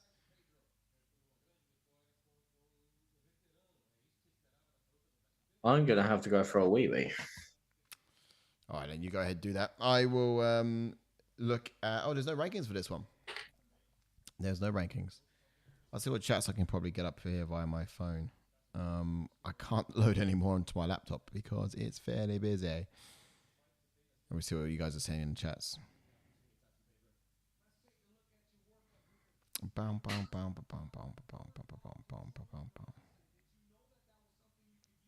All right, guys. So what's good? We have in the chats and speaking live and direct. Let's go over to the solo scene right here, just for me.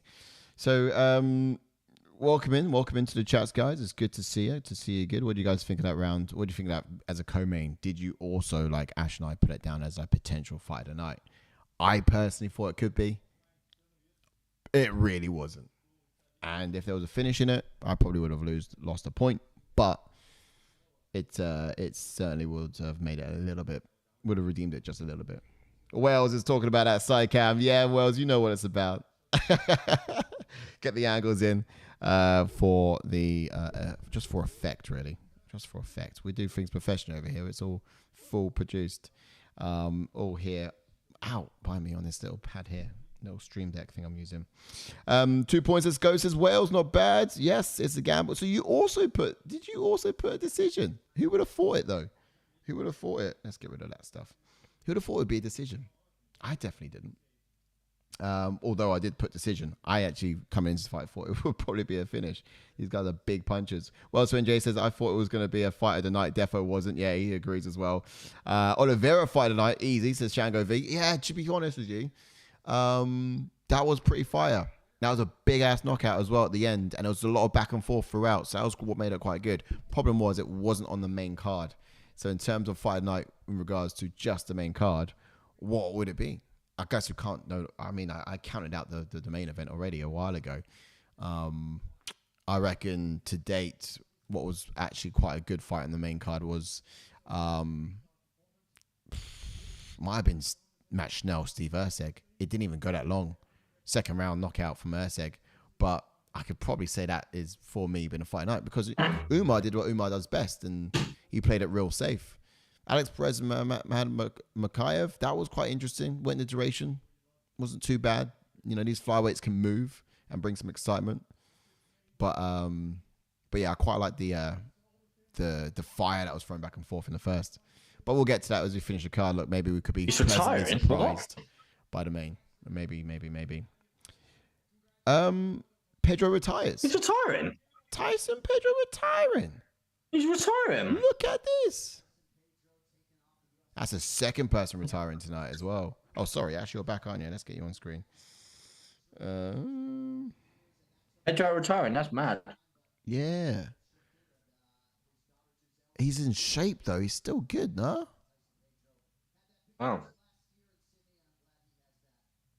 Get to some chats. Yeah, he had his big moment last year in Sydney still, which we were just talking about. Yeah, look, I don't think that makes sense. He's not ranked, though.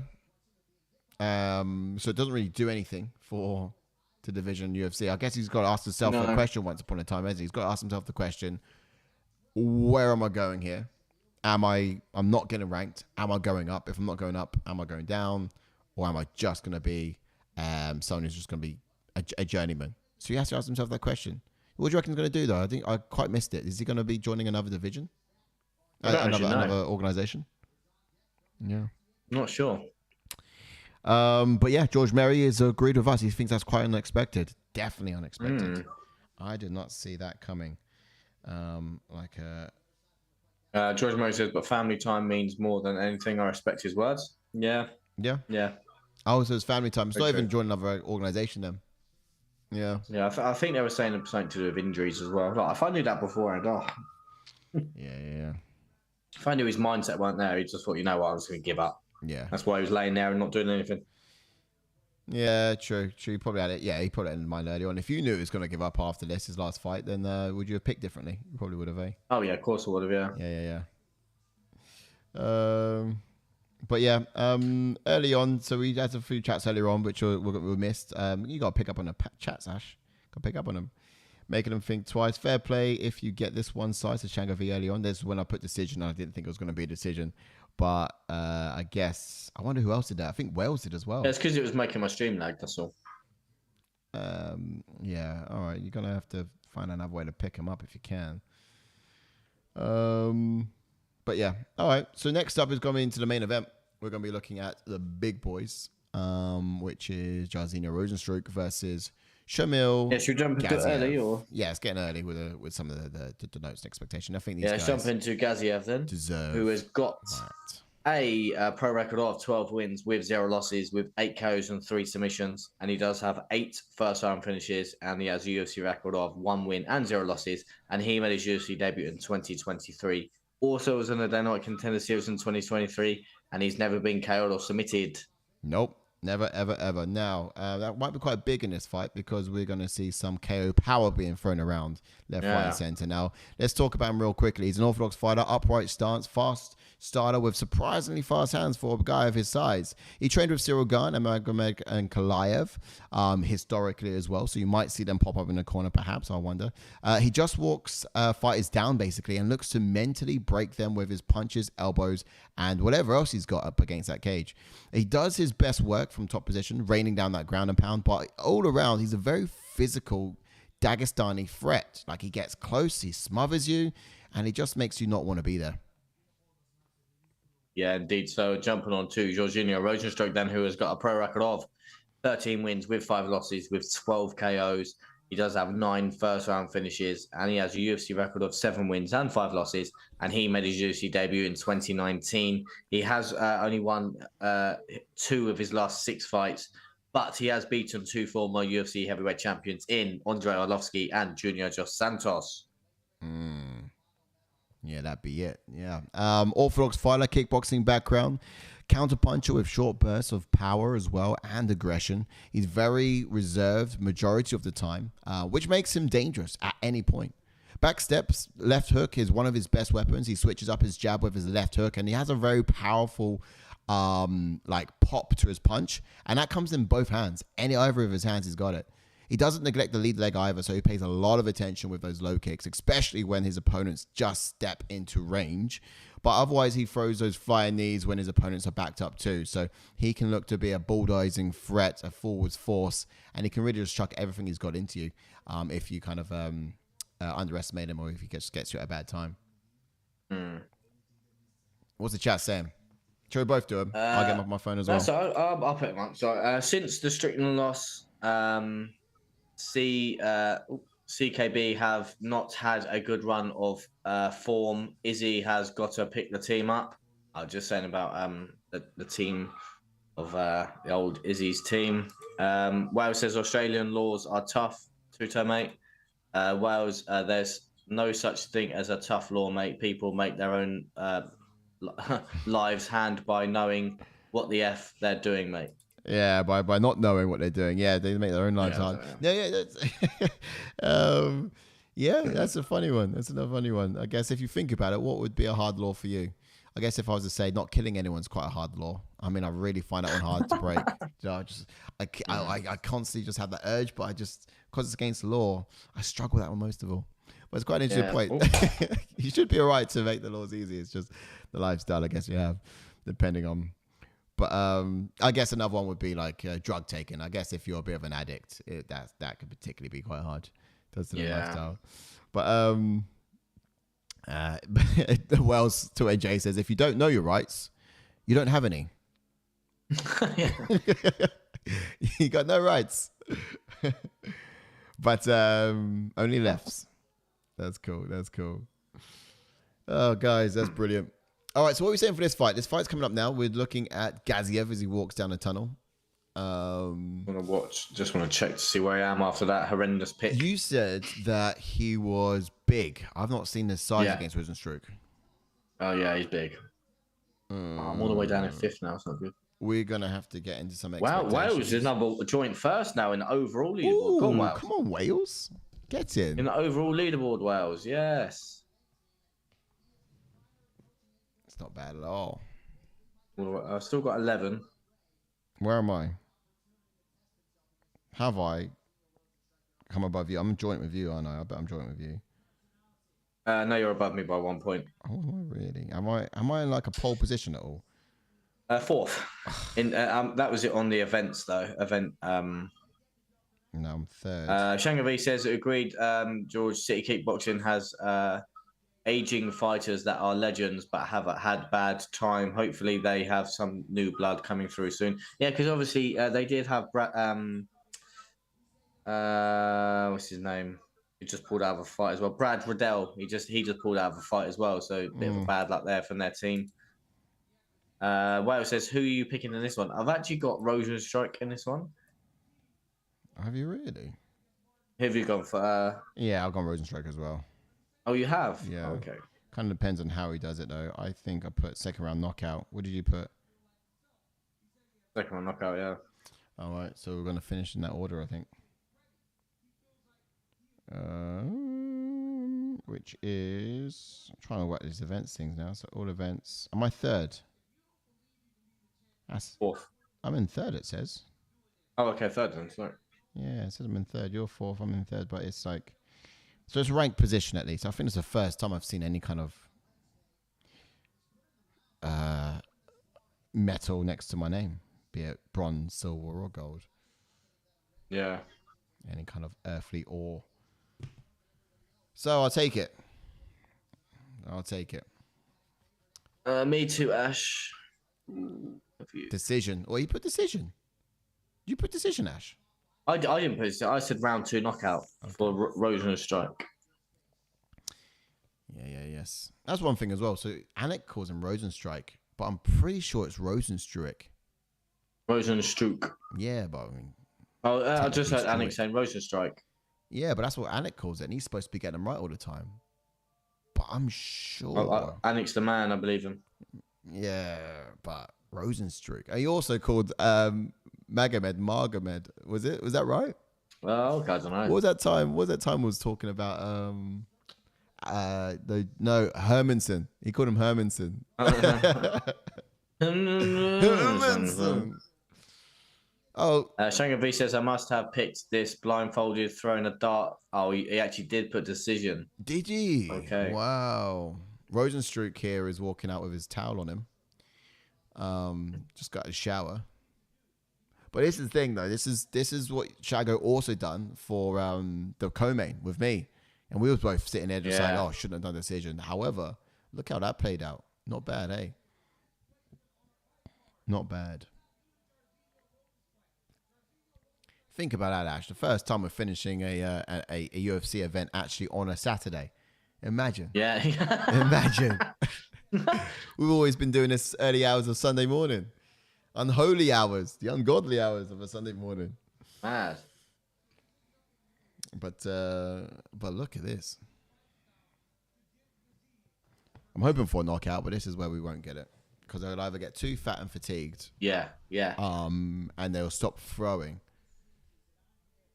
Although, so far, 2 hours and 25 this event's been.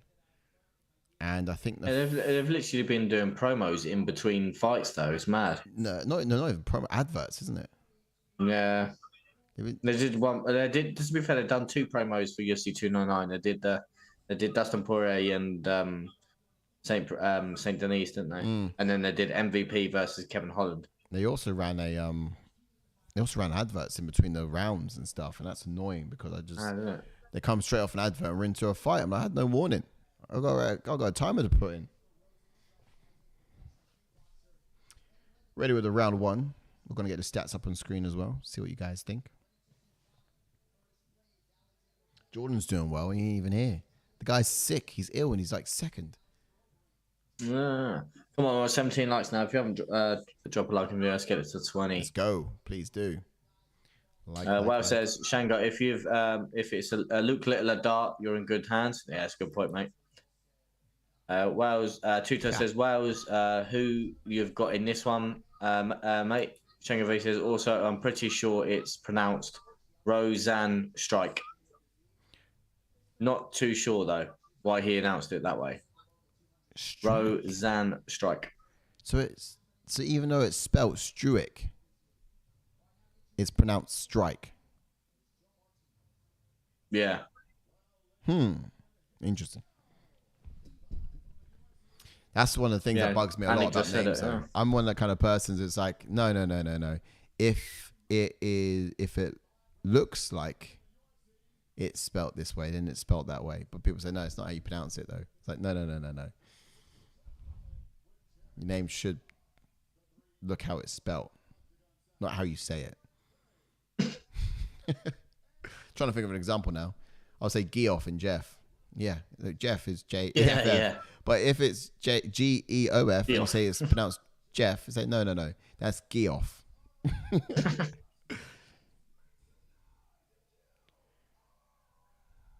Make some noise if you are ready. I'll make some noise. I'm ready. Timer at the ready. This guy's a giant. 6'4". Look at that. Towering over the apex fence there. That's another thing as well. The fact, we haven't done expectations, bro. Come on. Oh, yeah. Come on. All right, real quickly. People might not know who this guy is. However, I think he's ready for someone like Rozenstruik, who has actually been slipping down the rankings in recent years. He's capable of getting Rozenstruik to the ground, controlling him as well, and just doing some serious damage, like ground and pound kind of damage. A 5-round fight so early in his UFC career makes me anxious, though. He's rarely finished 3-round fights, let alone 5. So the more tired he gets, the more mistakes he's probably going to be making as well, especially at this kind of caliber. So I can't see Rozenstruik being very forthgiving. However, I would like to see his stand-up a little bit more polished. He will actually need to give more reads if he wants to mask his entries or even just find the hips. And I think that's something he rarely did against Rozenstruik. No, against previous fighters. What's Rozenstruik saying? That's true. Yeah, Rozenstruik will have to come in believing in his kickboxing skills, and his IQ will be far better than Gaziev. I wouldn't be worried if Gaziev is the one pushing the action, because Rozenstruik likes to be second in the exchanges. I'd like to see him set up his head strikes by attacking the body first. It would be essential for Rozenstruik to keep this at arm's length so he can fight his fight and not Gazev's. Avoid the ground at all costs. Uppercuts could be key to avoid takedowns in this one. Just like there again, you just try to attack him there, and also anticipate the tendency of standoffs for this 5-rounder. So Rozenstruik will likely reserve his energy, but Gaziev against the cage by letting his hands fly, like we just saw a second ago. Oh, Also, yeah, he's all landing. the right from Nice big Rozenstruik. right there from Rozenstruik, yeah. Although, seeing these guys being tentative to last the 5 rounds would be wise, I don't think these guys have the intention of getting past the 2 the way they're outputting right at the moment. Yeah. Nice. But this guy is big. He is, isn't he? I do think those outside kicks would be He's like a boss, isn't he? He is, yeah. I think Rozenstruik's got to be kicking more of that outside leg, perhaps. Needs to get away from the fence because he might charge forward in a minute. Yeah, here it is. There you go, yeah, just like now. Just called it. Perfect. Great love that we're in time as well. What also I noticed about this too is I watched fights in this Gaziev guy in a week, and he does a lot of standing there. And what I would have liked to see more from him is... That's what I said to Jordan, actually. Funny you said that he's like a bus. I said to JK, I was like, why does this guy stand like he's standing at a bus stop? Like, where's the feints? I mean, you got fighters when they get into the cage that at least brace a fighting position. In a minute, he's just going to stand there like he's at a bus stop. I'm thinking, mate, you could look a little bit more like you're about to fight an opponent. So yeah, I feel like that would be good for Rozenstruik. Although his footwork has improved here. A fair bit. He's edging forwards. Oh, look at that. Circle out. There it is. Like a bulldozer. Get out of there. Yeah. It's going to happen again. It's going to shoot him again. Just missed the mark there. He's so big, though. He can literally just walk and lay on him. The thing is, though, what Gaziev needs to do is he shouldn't allow a time for reset and composure from Rozenstruik. Yeah. He really needs to try, fail, go straight in and try again. Do you know what I mean? Yeah. Not a case of recompose and try again. Because the best time to strike, Rozenstruik, is right after you've already struck. Do you know what I mean? Thunderstruck. Good jab again. Good jab, Rozenstruik. Struck. Rozenstruik struck him. Oh, Superman Punch. He's talking to him. What's he talking to? What's he saying? No, he said something, and then we had a Superman Punch from Rozenstruik. Cool. Gaziev looking to throw Rozenstruik underneath that big bust of a right hand he's got. Woo, swish. Oh. Hello. Oh. I feel like if you did put Gaziev, it wouldn't be silly. Guy's huge. Oh, man. Oh. This is not good. This is not good. Where he wants it as well. Just because he can use that weight and just wear on him, can't he? Yep. And that's exactly what he needs to do if he's going to look good in round 2 or 3 or 4 or even more.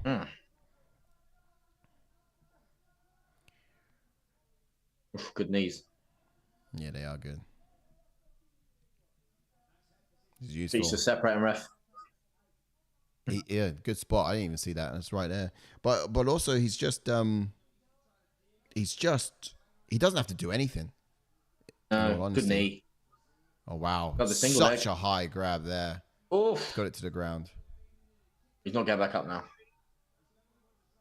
Yeah, one of the biggest underestimations from me. No, I was gonna put guys, but I just thought Rozenstruik just if he can keep it standing, surely he can land. Yeah, I didn't see the size of this guy. I didn't notice how big he was. I mean, I saw the other fights. He didn't look like he towered his opponents too much. Yeah. But Rozenstruik, I don't know. I kind of obviously compared him to the opposition he had there. I didn't think how they sized up. He should just cut his ties and just try and survive the round. Rozenstruik, I think. Yeah, 15 seconds. Well, who'd you give the round to? What are you guys saying in chat? Yeah, I think you got to give it to Gaziev. Got a takedown. Although striking effectiveness, I think if you look at damage, Gaziev is wearing more. A couple of chats. Shangavi says, yeah, he is a big lad. Well, Swinjay says, Rozenstruik. Yeah. Yeah. That's how from that moment on, he knew he wanted to be a fighter. Shango was just just talk about Rozenstruik's name. Yeah. Rozenstruik. Shango Rozenstruik. knows. Hang on. Sorry, I just missed a comment from Shango V. Says Gaziev has a sub win to. So Struik is not wanting not wanting to be taken down. So that was just before the takedown towards the end of the. He's first certainly round. not wanting that. But the way he backs up, it's going to happen. You know, he needs to circle out, kick that. Yeah, no, he does. Yeah, exactly. He's just standing there, isn't he? Yeah. Okay, we're into round 2, and I'm just going to get rid of that timer. Stats are up on the screen. We have one takedown in the blue corner, and I think that was everything. Striking-wise, though, Rozenstruik looked good at the strike. I'm going to try to stop that now. Again, if you just joined us, definitely drop a like on the video. 3 more to 20. Let's get them going. Last fight, main event. Time is in. Round 2. Oh, nice strikes there from Rose. Yeah. I'm trying not to make the pun too much now. Oh, why am I not? Why am I not in the round? Are you not? Why have I got an advert? That's not right. Round 2 we're in. It's happening. Have you gone back or something? Oh, I just refresh that. Why have I got an advert? Can't be. You change the channel. Here we go. Get back in real quick and don't blink, bro. Oh, nice flick there. What minute are you in? What minute are you in? 4 minutes and 18, 17, 16. Okay, cool. 50. Yeah, nice. Don't know what that was all about. All right. I know that. Swift jab there. Tap, tap. He needs to go up top a couple of times and down to the belly. Good job. Yes. Not bad. Kind of missed a bit. But I don't think he's knocking this guy out unless he catches him coming forwards. Gaziev is not as forthcoming as I think he could be. I think he's got all the physical attributes to really put Rozenstruik away, though. Yeah. In all honesty. Get it back to the ground. He knows how he wants to do Right, now, it. get away. Get away from the cage. Circle. I would like to see Rozenstruik just really sit down on that jab super fast. Yeah. I reckon he could really hurt him. Throw some knees. When you're up against the cage, just throw a knee up. Yeah. Circle out. Yeah, he's Rozenstruik's got a finite amount of punches he can throw, and he's depleting his reserves real quick. Nice slip. I like that. Away. Hey, look, move, bro. Here comes a takedown soon. He has. Yeah, look, everyone's saying it.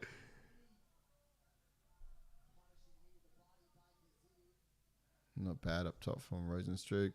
He's very predictable. I think what Rozenstruik's offering is easy red, crisp, sharp strikes, but the frequency's not there. And I find that it's readable, and he's not offering much more in way of setting it up. Nice. Yeah, I see some leg kicks. Yeah. Very textbook. What Rozenstruik is fighting is a 5-round fight. He doesn't have the gas tank for that. Not after the way he spent round 1. No. Oh, good job. Not bad, yeah. Douche. He's constantly looking good on the scoreboards, but what's going to happen is Gaziev gets his takedown. Here we go. Going for a ride.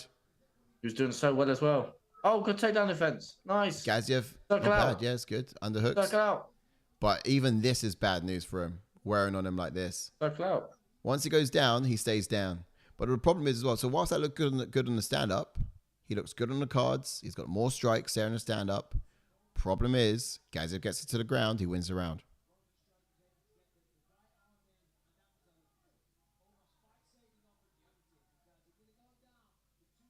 Fight saving opportunity? I don't know. It's... Come on, Mark. Let's separate him. Give him a pinch. Yeah. Go on, I can see you grabbing his... Go on, give him a pinch. Pinch his bum. Go on. Wow. He needs to get some knees up there, but because he's so tall, the knees from Rozenstruik are null and void. Oh, so close. That was unlucky there. No, he's not out yet? Oh, no. That was unlucky. That was nearly there, wasn't he? Good attempt. Come on, Mark. Because Gaziev's so strong, so tall, those knees from Rozenstruik are just null and void. They won't hit the abdomen as hard as they should. But if they go back the other way from Gaziev, they really sit into the sensitive parts of Rozenstruik. Those knees can be more effective from Gaziev should he throw more of them. Could argue a Rozenstruik round, but he's winning this one so far because Gaziev's not doing much in this position. So I still think Rozenstruik's winning around. He's just held him. Yeah, I can find an argument for that. Yeah, he's only held him, done nothing with it. However, my round 2. But Gaziev's tired as well. He looks tired. He's breathing heavy. Yeah. So Rozenstruik fighting how he is, being patient and throwing a jab out there could pay dividends when we get to the next round. Come on, stand him in the center. Might as well. There's only 10 seconds left anyway. Nice uppercut. Nice. Yeah, that was good. I think that's got to be Rozenstruik's round. Yeah. Anyway, let's get to a couple of comments. Well says, is Harris still in here? Who's you picked for this one? Yeah. Now it's locked in. Yeah. Come on, Harris. What did you say here? That might have been. And then Shango V says, but Gaz very easy to hit. If Rose lands a 1-2, he's in. Wales says Rose and strike with good takedown defense. Wales again says Gaz looked like the Afghani giant. He's gonna get tired as the rounds go on. I agree. He's working hard. He worked half that takedown in round 1. Yeah, I think. And he was worked hard for it then as well. So I think him doing that tactic, trying to go for the takedown, is not really smart. But I know obviously he had it in the locker at the end of round number 1. Excuse me, but yeah, he's tired now. He just needs to grab it and lie on him though. That's the thing with the guy. Once he's locked it in, he might be getting more tired with it, but he's nullifying Rozenstruik. Rozenstruik needs to continue throwing that jab, discourage the forward pressure of Gaziev. Yeah. Here we go. On 1, I think. It's going to the body, but I don't think he lands the body effectively enough. But yeah, he's constantly going backwards, which is not nice good. Leg kick. And those takedowns only come when he's against the cage too. So yes, exactly. We know he has to be coming forwards. We know he can't be backing up against the cage. He should know that. He has to lay claim to center octagon. And as soon as he sees his feet go over that black line, rotate round and take it back. No, spot on. I would like to see teep kicks to the body section, but do you reckon Gaziev's just a bit too tall? So he might grab a leg as well, to be fair. But yeah, chop them legs down as well. Good leg kick. Yeah, not bad like that. It was good. Good jab again. Nice body shot. Oosh. He's winning these striking exchanges. It's only when he gets, like you said, gets that Gaziev gets that back line and puts the pressure on that Rozenstruik sort of folds under that pressure. Oh yeah. Ooh.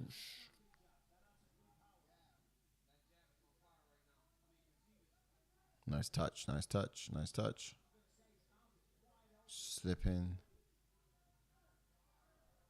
Nice. Oh, not bad. Slip was decent. Away from the cage. Away from the cage. He needed to move. He didn't move. That's it. Nice. Or even do that. But you come on the forward pressure when you're up against the cage. Nice. Now you're back to the way now. Throw that right Look at his hand, make him run. mouthpiece. Yeah. He's so tired. Look at his mouthpiece. He's sticking it out. He's sticking it out. Oh my goodness. He's tired. Man, he can't breathe with that thing in. He's baiting his head. He's baiting his head, but he's Rozenstruik's catching it. That jab is essential, man. It really is. Just jab, nice body shot. jab. Go to the body. But the thing is, what you're asking for, Biggie Boy, is to really, like, deplete his gas tank. Yeah. And that is something that could be scary later on. It's just, that's a 5-round fight you're asking him to commit to. But then you also got to look at Gaziev's gas tank. Yeah. He hasn't got a lot of output, does he? No. I'm not entirely That's sure. What I mean. He did when he up against the cage. Obviously, when he charges forward, any heavyweight can knock anyone out. Yeah. So obviously, when he charges forward, don't get me wrong. I'm not saying Gaziev can't knock Rozenstruik out because he can. He just charge forward and do a Francis and Ngannou on him. Yeah. But when it's like this, strike for strike, Rozenstruik's just too technical for him. Yeah. And this is why I'm baffled why they put this as the main event. Put this guy in the main event. Just about to say that. Because Yeah. But how's it? Oh, offensively, he's not putting anything out. Oh, hello. no, exactly, mate. Yeah. Let's look. Oh, that jab is we've got the absolutely numbers. burning him We've up. got the numbers right here for the whole entire fight. He's put 31 punches out in total to Rozenstruik's Wow. 78. Yeah. Mental, and that's still ticking away. Like I said, mate, how have they put this guy in a main event in his second UFC fight? And Oh, nice combination. oh, hello. Not bad. It's good job that it's good having a red mouthpiece because you can't tell what's blood on what's actually. Yeah. You know what I mean? Or is it not red at all? I think Rozenstruik could pour on a little bit here, you know, get a bit loosey. Yeah, which is good. I mean, he's turning Gaziev into a boxing bag, isn't he? Yeah. Which is great for him. What did you put in this, decision or finish? Nice Yeah, jab. I put finish, didn't I? I put finish. Hopefully we get one, mate. Yeah. Same as you, second round. So much going on there.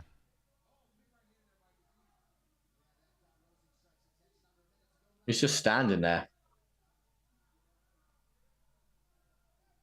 Yeah, like he's at a bus stop, like I said. Yeah, no, he's just stood there. Guys, light him up, Rozenstruik. Light him up. Yeah. Under him up. Bus stop. As they say in In-Betweeners. But the output is just not there from Gaziev. What is it? Nice leg kick. But I do tend to wonder what games he's playing. Do you know what I mean? Especially someone like this when you have no data on him, not enough data on him. Is he... I honestly don't think as well that Gaziev's got the energy to knock him out anyway, even if he lands heavy. Yeah, you're probably right. To be I don't think the follow through is there. I think you could be right. And this is mad as well, Si. That Rozenstruik's a massive underdog in this as well, mate. Oh, was he really? He was the underdog, yeah. That can't be right. He was the underdog. No, he was, yeah. And he's the ranked fighter as well. Blimey, I thought it was very favourite. That's mental that happened. I think they probably did that to... So in a way, I'm kind of glad they've done that. And also, if people did a little bit of tape on this and maybe saw the size at the weigh-ins and the face-off, looked at the size of them, because I think if you would have looked at the size of them, you would have gone, oh, yeah, I'm going this other guy, because you probably would, I guarantee it, because I was contemplating doing that, but I didn't see enough of this guy to go... I think he's quitting. He's what? He was shaking his head in the corner. Oh, okay. I just want to hear it a little bit. Sorry, I didn't mean to cut you off. I was literally thinking, bro, is he giving up? That's how you make this main event worse. If he gives up. Oosh. Big fist being thrown left and right. But yeah, no, what you're saying. 2 points this round, hopefully.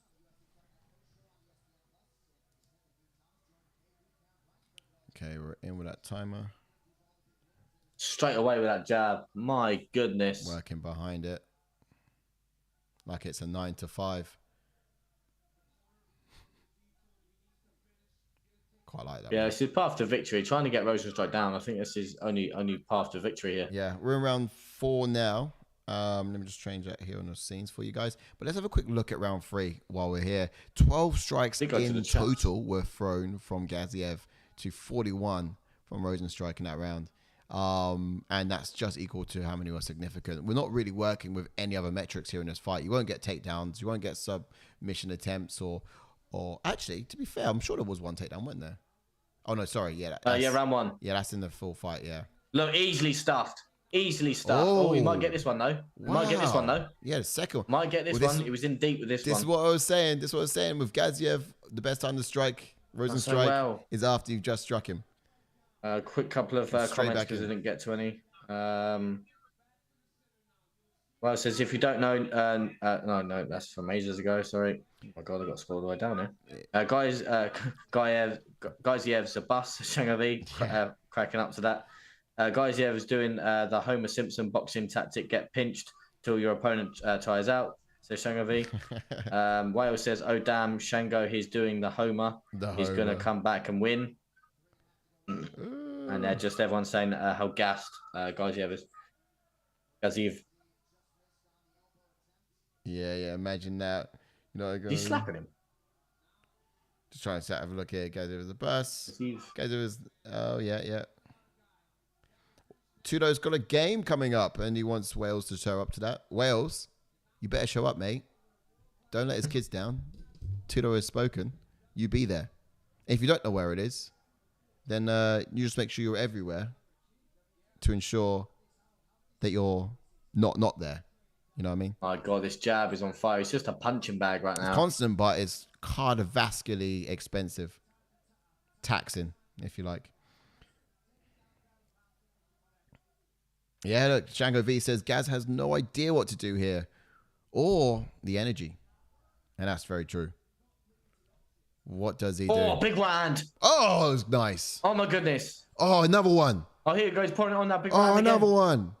I feel like DJ Khaled. Another one. Oh. Ooh. Okay, this has got to give you a win, Rozenstruik. This has got to give you a win to finish it. What I might actually have to give to Gaziev is the fact that he's got a chin on him. Yeah. And I haven't quite taken that into consideration. So whilst I thought there'd be a knockout, I hadn't really taken into the fact that he's got a chin. But also what... Look at Lucy. He's just flicking that jab out there. Yeah, I just see that. That was nice. But what I also we forgot to take into consideration is the fact that Gaziev has a beard and no mustache. Oh, no. Exactly. So we a fake one. We should have anticipated that the takedowns were coming. It's a wish version. Exactly. Oh, what a jab. Oh, what a jab.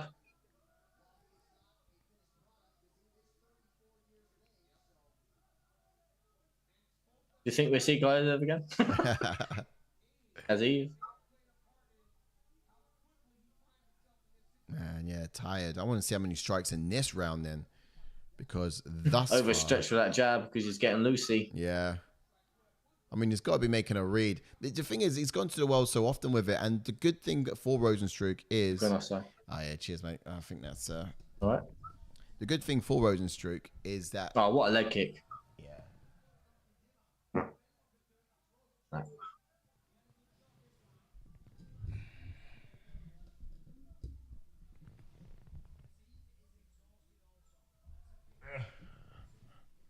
Okay. Yeah. I'd love to see the striker numbers, man. I got them right here, mate. 135 strikes from Rozenstruik to 43 to Gaziev. Rozenstruik. Oh, you see that? Yeah, it's because the mouthpiece come out, I think. I thought he was just moaning that he wasn't doing it. No, he was just freaking with him. He was playing with him. So, go get your mouthpiece. Do you know what I mean? That was quite fun. But then this is a pace that Rozenstruik can work to. And the thing is, Gaziev is giving it to him. He's allowing Rozenstruik to fight his fight. But also, what Gaziev needs to learn at this level of UFC, this level of fighting in the UFC, this caliber of fight is... Rozenstruik going for a takedown. Yeah, realize he's not lifting that at all. Wow. Wow, pouring it on. Okay. Decent. Still in that one. Not bad. Not bad. Could probably even call it a 10-8. I don't think Gaziev threw anything. I was telling his corner saying, I want to see what they have to say. So yeah. They want to quit. 7 strikes he threw in that. Hang on. He can't breathe. What do you want to do? Oh. He's quitting.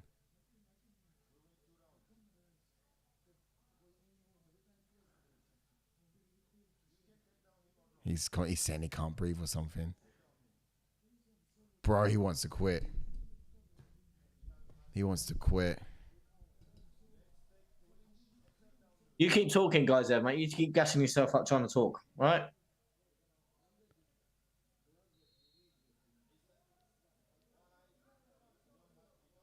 He's like, I don't know what I'm doing here. Do you know what I mean? Oh, nice from Rozenstruik. But the thing is, so what I'm saying is this particular level of fight. Oh, he doesn't want to give a cut. Oh. What do you mean time? Time. Doctor's coming in. Good one from Mark, though. You got to do that. Get a doctor in.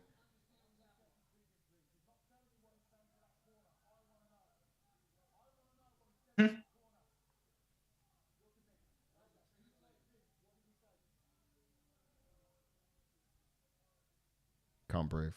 Okay. It needs to speak the language. Look at this. This is chaotic. Just getting breath. Oh, stop the fight. Wow. Fights off.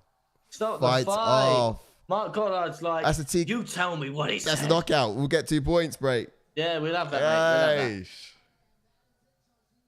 And they put this as the main event. The UFC's embarrassed They themselves. embarrass themselves. Absolutely embarrassed themselves. We've got a guy It's not a that word. quit. He couldn't carry on. Wow. So what I was trying to say on several occasions, but I couldn't quite get out, is just the fact that the caliber of this fight, by this point, what Gaziev should be learning to do is reading those entries. Because for Rozenstruik, he found something that worked, and he was just doing the same thing over and over again. If he could read that entry, he could have capitalized on it, knew the jab was coming, and had a counter ready for it. So that's something he needs to go back to the drawing board and learn. But at this point, when your opponent is doing something simply on repeat, you just got to see it, maneuver it, take advantage of it. Mad. Or continue what works for you, the takedown. I can actually get back to the chats about the lag now. I don't mind. All right, let's get to some chats after that horrendousness. Right, anyway. Wild, huh? Nice flick. No, sorry. Yeah. All right, so after that at this point, Rozenstruik's just like, whoa, go get your mouthpiece. Gas has no idea what he's doing there. No, he didn't. Says Shang V. Gaz got gassed. Mental. Where am I? He needs to follow up with a jab, though. Well, it says, great advice, Sai. Be everywhere. Nice one, mate. Yeah. That was well. And see if it's working now. Omnipresent. You go. Well, it says, come on, Gaz, hang in there, mate. I see you put decision. Shang V says, how wasn't Rose won yet? Gas hasn't landed anything in 2 rounds, says Shang V. True, that's mate. true. Wales says 3-1 up for Rozenstruik. Wales goes on to say, look, it's like he doesn't even want to go out for the 5th. His nose is super broken. He couldn't breathe through it. Do you reckon that was it? Broken nose, couldn't breathe. Maybe. Right, much respect to Mark Goddard. Because he wanted to know what was said. Because obviously the fighter, the way their corner was like, nah, just get back out there, mate. Don't worry about it. Yeah. And like, he was done. Yeah, he was done. That's not and taking like, a fighter the corner tried to send him back out. Yeah. I reckon they had money on Rozenstruik decision. Yeah. You know what I mean? Sounds like they're like, get back out there. Official decision. You gotta make me my money. No, good. Back to winning ways for Rozenstruik. I'm gonna have. Do you want to get to the rankings? Let's have a little look. Yeah. I think I should actually do the fight I just said earlier. Si. Oh yeah. Do Derek Lewis versus Rozenstruik. Book it. Yeah. Book why it. not? Why not? I think I should. Silly. Derek Lewis versus Rozenstruik. Book it. And Gaziev, he should probably see a boxing coach. Go home. Go home. Yeah. He needs to see a boxing coach because, you know, he can hit hard. He can punch hard. He's not ready for the UFC at this level yet. He shouldn't get next fight shouldn't be a ranked fight. That's wild, isn't it? How can you go from debut to a ranked fight to a champ to a headliner card, back to not even fighting anyone ranked? Do you know what I mean? Oh wow, most UFC knockouts since 2019, 8. I wouldn't even want to take that as a knockout though. Or maybe I should. Maybe you should. What a way to do it, eh? What a way to do it. Yeah, you in the rankings, yeah? Yeah, rankings are up, man. Yeah, I think that's the fight to make. I think Derek Lewis versus Rozenstruik makes a lot of sense. Yeah, look, it's lot of sense. Derek Lewis, Rozenstruik, we can have that for sure. Anything else, just in case, like a plan B, something second up? Will probably be Spivak. Spivak, yeah. Or did we say has he fought Curtis Blades yet? I don't think he's fought Curtis Blades. Rozenstruik. Yeah, I think I actually said to Jordan about putting him up. He has, yeah, he's lost. He has, isn't he? Yeah, okay, cool. Yeah, he lost, Who yeah. did I say Curtis Blades should fight then? Because I remember talking to Jordan about it. We could fight Douglas Lima, Marcus Douglas de Lima, sorry. Oh, yeah? Maybe.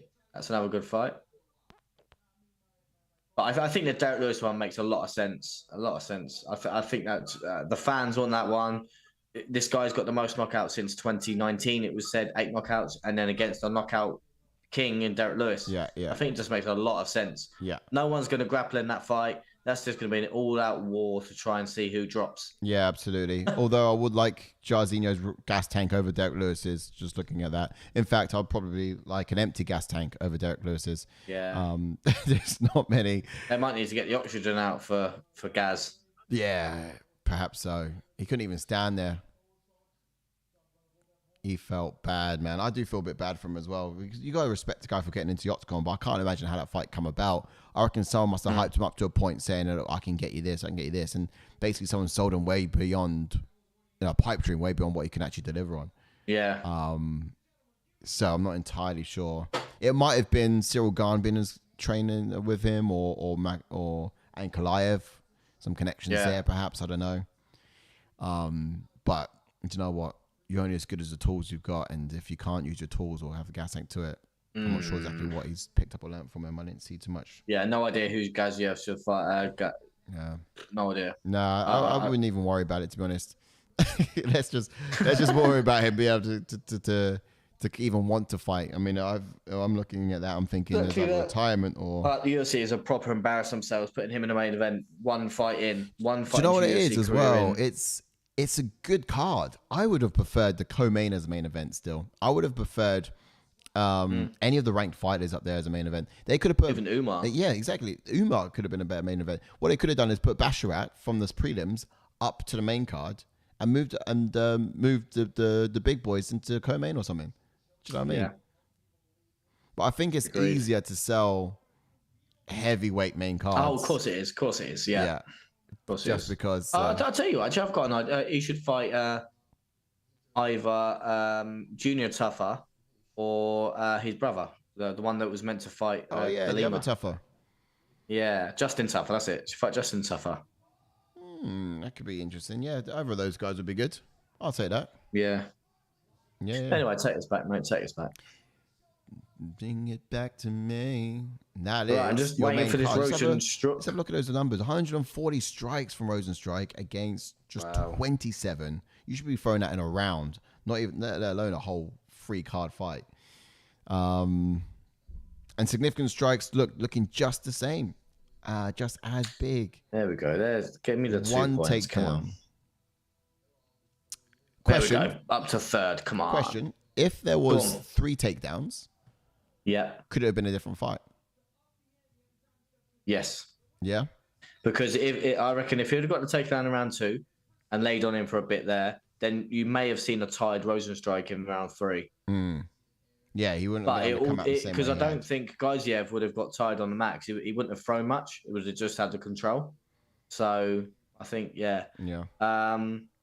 Right, just the leaderboard is updated. So just event-wise, we got Justin MMA in the number 1 with Aaron, one of our website editors, joint top. Hey. In at number 2, we got Wales and Sai, joint second with 14 points. Yes, Wales, let's go, bro. Let's go, bro. Wow, no, I've not even come second before. Maybe once. This is just the event. So this is just the event, not the overall leaderboard. So Justin MMA number 1, Aaron ATF number 1, Wales and Sai in at number 2 with 14 points. Shango V and me in at number 3 with 13 points. In JK as well. JK's in at number 3 as well. Love you guys and honourable mentions: Dylan Sanjiman in at number 5, Edward number 5. That was just for the event, but overall leaderboard. Let's have a little look.